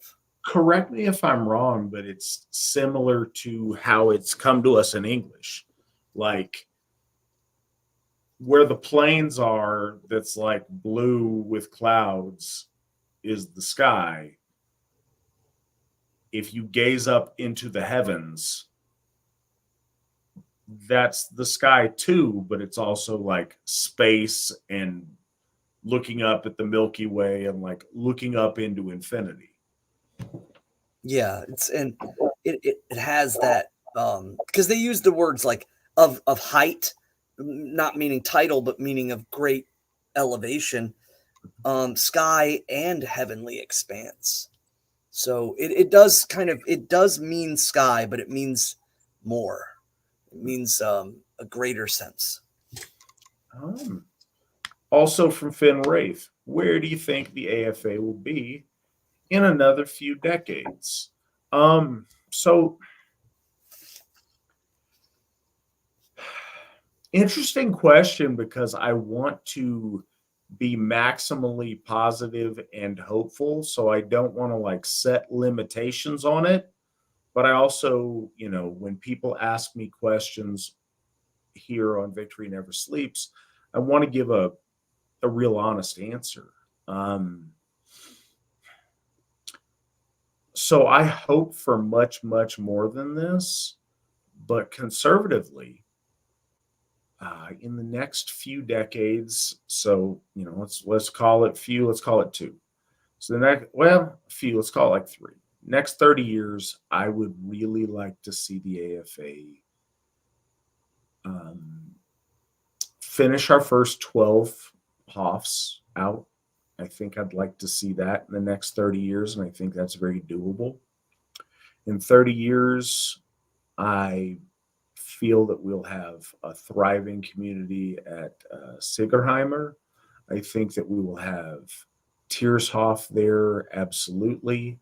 I think we'll also have the Great Hall there, which will be an awesome place to spend my days doing AFA work. And I think we'll also be well on our way within 30 years of having spots and situations there, both for visitors and for the elderly, the infirmed, folks that need a place to be with loving folks to take care of them. I think we'll have that situation set up there a little bit better within the next 30 years, certainly.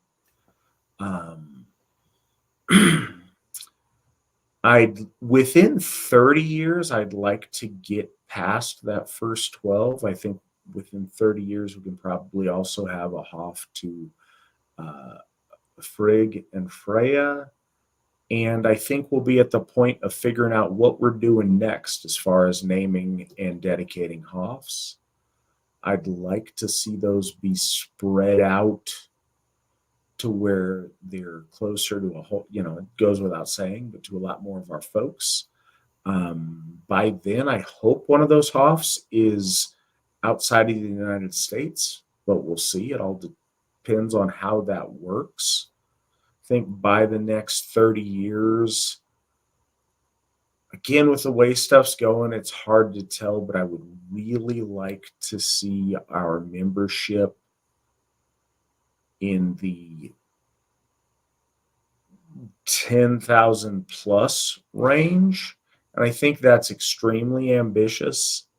But getting in that like 5-digit range, I don't think is outside the realm of possibility, because I think when you hit a certain level, the growth becomes a little bit more exponential. So I'd like to see that.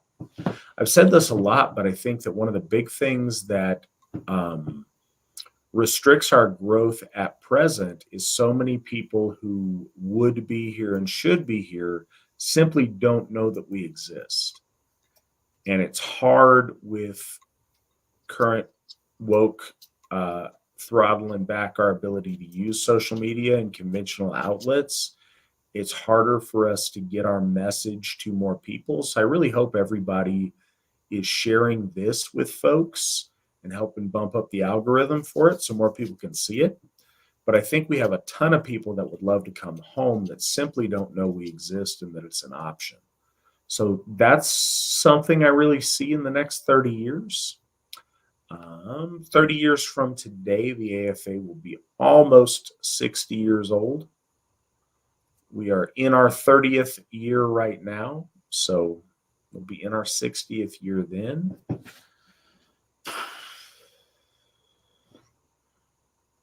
I think that by then, in our growth, we'll have redundancy in some areas that we don't currently have a lot of redundancy. And we'll have a big enough spread of really devoted volunteers to where we'll have more stuff to do. One of the things I was talking about with the Witan on our last Witan meeting, and I've talked about this with a lot of folks, I am going to be perpetually dissatisfied with the amount of amazing volunteers we have just because of how I'm built. No matter how many amazing people that we have or how much resources we have, the mission of the AFA will always be greater than our resources. And it's because ambition is important, because we are trying to be worthy of our gods, and our gods are great and amazing. And some of our goals are impossible to reach. So it's one of those things is you aim for the stars, whether you can get there or not, because you're going to end up closer. So we always have a much grander vision of what we want to see than what we're capable of doing at present.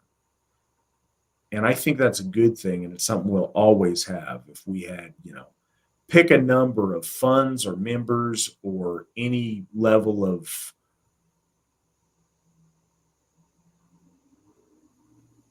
bigness as far as either greatness or grandiosity or anything else, we will always want more because our gods always deserve better.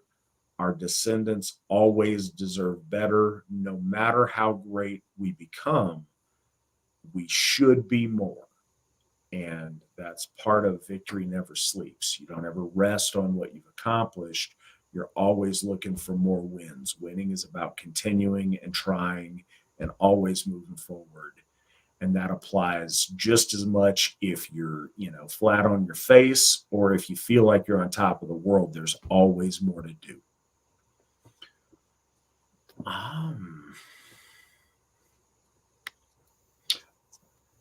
Also from Finn Wraith, were there dogs in the lore since they are kind of man-trained wolf?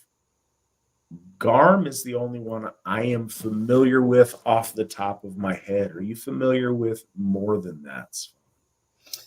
No, just off the top of my head, the hound Garmr as being the threshold denizen of Nipa's cave, the rising place in which the souls recede outside of the realm of time.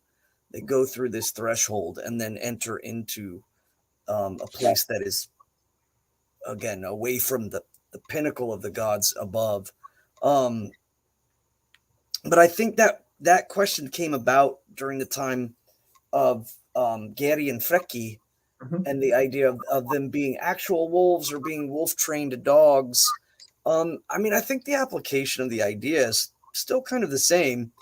The fact that we took the wild and domesticated it and made it useful is, again, a tenet towards the mastery of the folk over wild. But as far as it being stated as a hundur or a dog or a hound, Garmr is the only one that immediately comes to mind. All right. And then what about Midgard as a name for Europe? Is it ever specified whether Midgard is the entire world or just the land of Aryans? Let's go ahead and take a swing at this first. Well, I think that this doesn't go outside of any conceptualizations Even the Chinese did it where they were the central kingdom.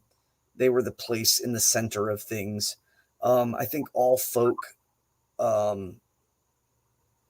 as far as Aryan folk goes, could possibly argue as to where the boundaries of that might be. But no, I mean, Midgard, I've always again taken as the place of the material, the place of the middle, the place in which the descendancy of cosmic order meets natural law, and it takes place here. Of course, with the influxing of resistance and primordial powers from the east, from Jotunheim. The Midgard is the place where it takes. I don't know I don't know. I've thought about it a lot. I don't know exactly where to go with it in the idea of understanding, because I have made mention. It's like I've told people that I've debated with. Like the Holy Land that you're striving for is the Levant. It's in the Middle East. How can you not see that your religion is built around Messianic worship? It is Semitic. Its language is Semitic. Its books are Semitic, and yet still they try to change it that it's European and Aryan, and it just blows my mind. But the real reason of wanting to step away and name the land or name the grounds upon which we exist as being a name more congruent with our language is a novel idea at the best. It is Europe because that is what everyone knows of it as is now. But just kind of playing with it is more or less what I was going with. I don't think it's really of any use to grind over it. No, and I think one of the fundamentals is just the concept of our lore. As I said earlier, like our lore is a way to better understand the gods and our relationship to them. It's not an accurate treatise on geography. Like there's not mythologically, Midgardr is bordered by Jormungandr encircling the world. To our ancestors, Midgard is wherever our folk are. It is the here and the now space that we exist in the physical world. And that expands and contracts depending on where the folk are. It's just as much Europe as it is the United States, as it was, Aryavarta or, Hyperborea or wherever our folk were, as it will be the entire world if we, it was all under our sway. It's the land of our folk where we're at. It is more about our existence in the physical world than it is about the borders of a specific geographical location. Again, our mythos transcends the physical to be something more than that. And the more we try to put, our logical boundaries on, the more we start getting into, as someone literally asked me one time, like Thor's macros. Like, that's not the point. Like, how does he get to be that swole? What does he got to eat? It's that misses the point. And this person was super serious. Like, he was trying to figure that out. He's like, well, Thor ate this many oxen at this giant's feast. So, like, what does that mean? That's good. Oh, my goodness. That's like 10,000 grams of protein. That's not how it works. And the more we try to put that into our understanding of it, the less we get there.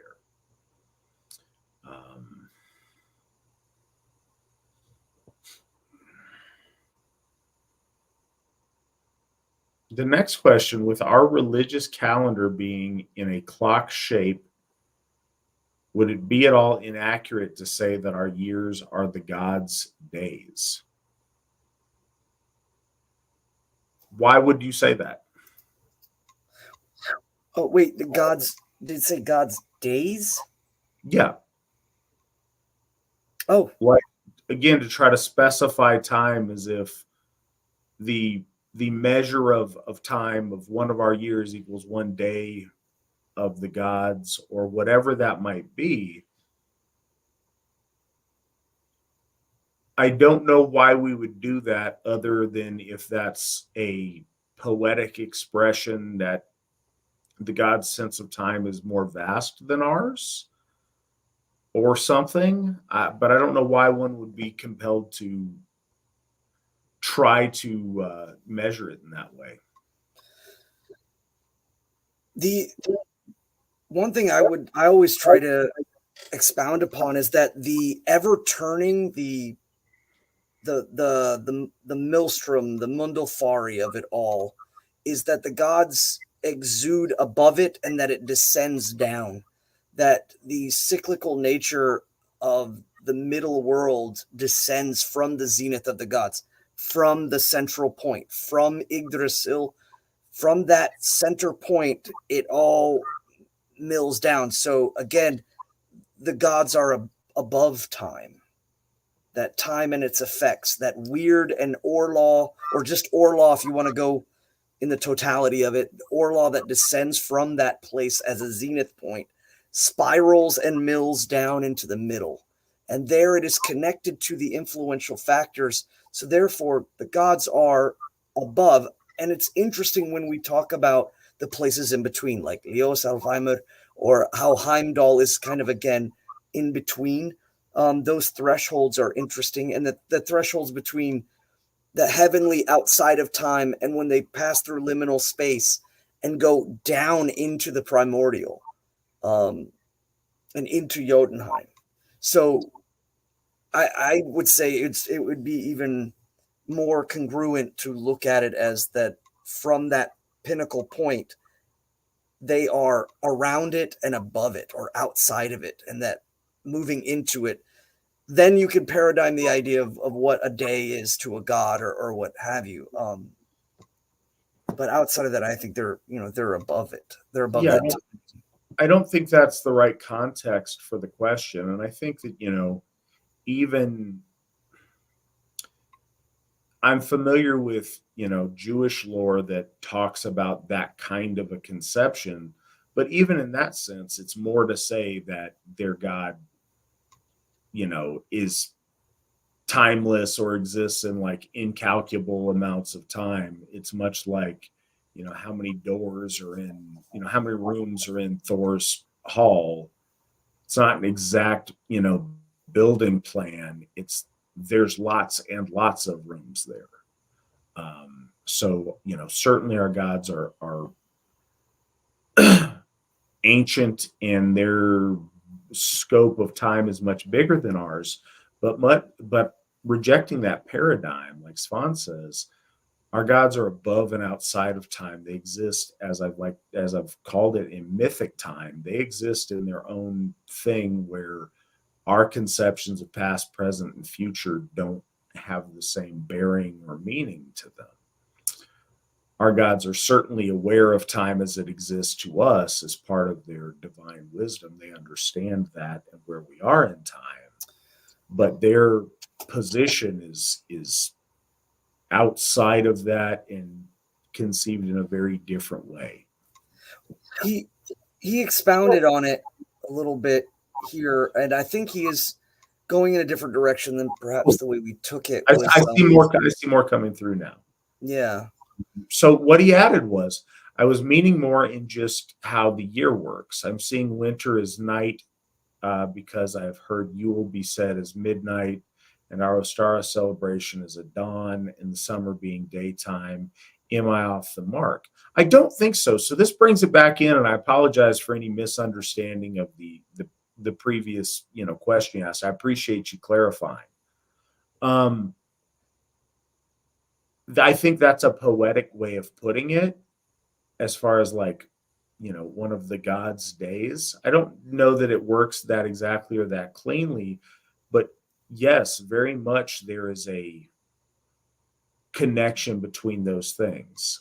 Very much spring is the dawning of the new year. Very much, yes, with all of the things that you're saying, there is that correlation. The year is the day writ large, I guess, as it were. And I think that's a kind of a neat way you put it or conceived of it there. I've heard of each of those pieces separately. I have not thought of it together until you just kind of brought it up that way. But I think I think that you're spot on with that. Yeah, we had made mention of if Mundulfari is the source of the sun and the moon, the twisting of Orlog that becomes time and progression and movement, all things move in accordance. And yes, the year is like a reflection of that as well. I mean, that's why our ancestors originally thought of winter nights as being the new year, because they back then counted the day at sunset. So winter nights was held in fall, for lack of a better word. They considered that sunset. And since everybody was up and witnessed the sunset, that was the beginning of the next day. But that correlation of timekeeping has changed. We now know through being able to measure, and we consider midnight to be the new turning of the next day. So in a way, it fits that Yule has shifted to kind of be the new year celebration, much to the chagrin, I think, of the internet warriors of the world sometimes. But yeah, it's acknowledging that, yes, the reason why is because they correlated the year just like the day. The macro and the micro are incongruence because, again, once it spins out from Earth's well and down into the material, into the middle world, it all becomes part of that rotational mimicry in a way. The internet warlords kind of exist outside in a mythic time too, because if you don't have a job and you're in your mom's basement, if you don't open the blinds, you were going there. It doesn't matter. Yes. But on that note, thank you guys for being here tonight with your questions. Svan, thank you for all of the wisdom that you add into here every time we have you on. Thank you for having me on again. Well, I look forward to doing it again next week. I think next week probably will be the conclusion, but we'll see. Yeah, I think we'll make it. This has been great. I love going through this lore with you and with our folk who are joining us in the chat. I think this is really good, and I'm glad we're doing it. Go by, everybody listen to this. Go by, check out the store. We've got merch. I don't know. We're working on it. We're experimenting with a bunch of different things. So this, as it is now, I don't know how much longer we got it. So get stuff while the getting's good, but we will endeavor to keep the store stocked with cool things and get better about that in the future. Had a little hiccup the last year as far as our store goes. We're working on it. Until next time when we see you, hail the Aesir, hail the folk, hail the AFA, and remember, victory never sleeps. Bye, everybody.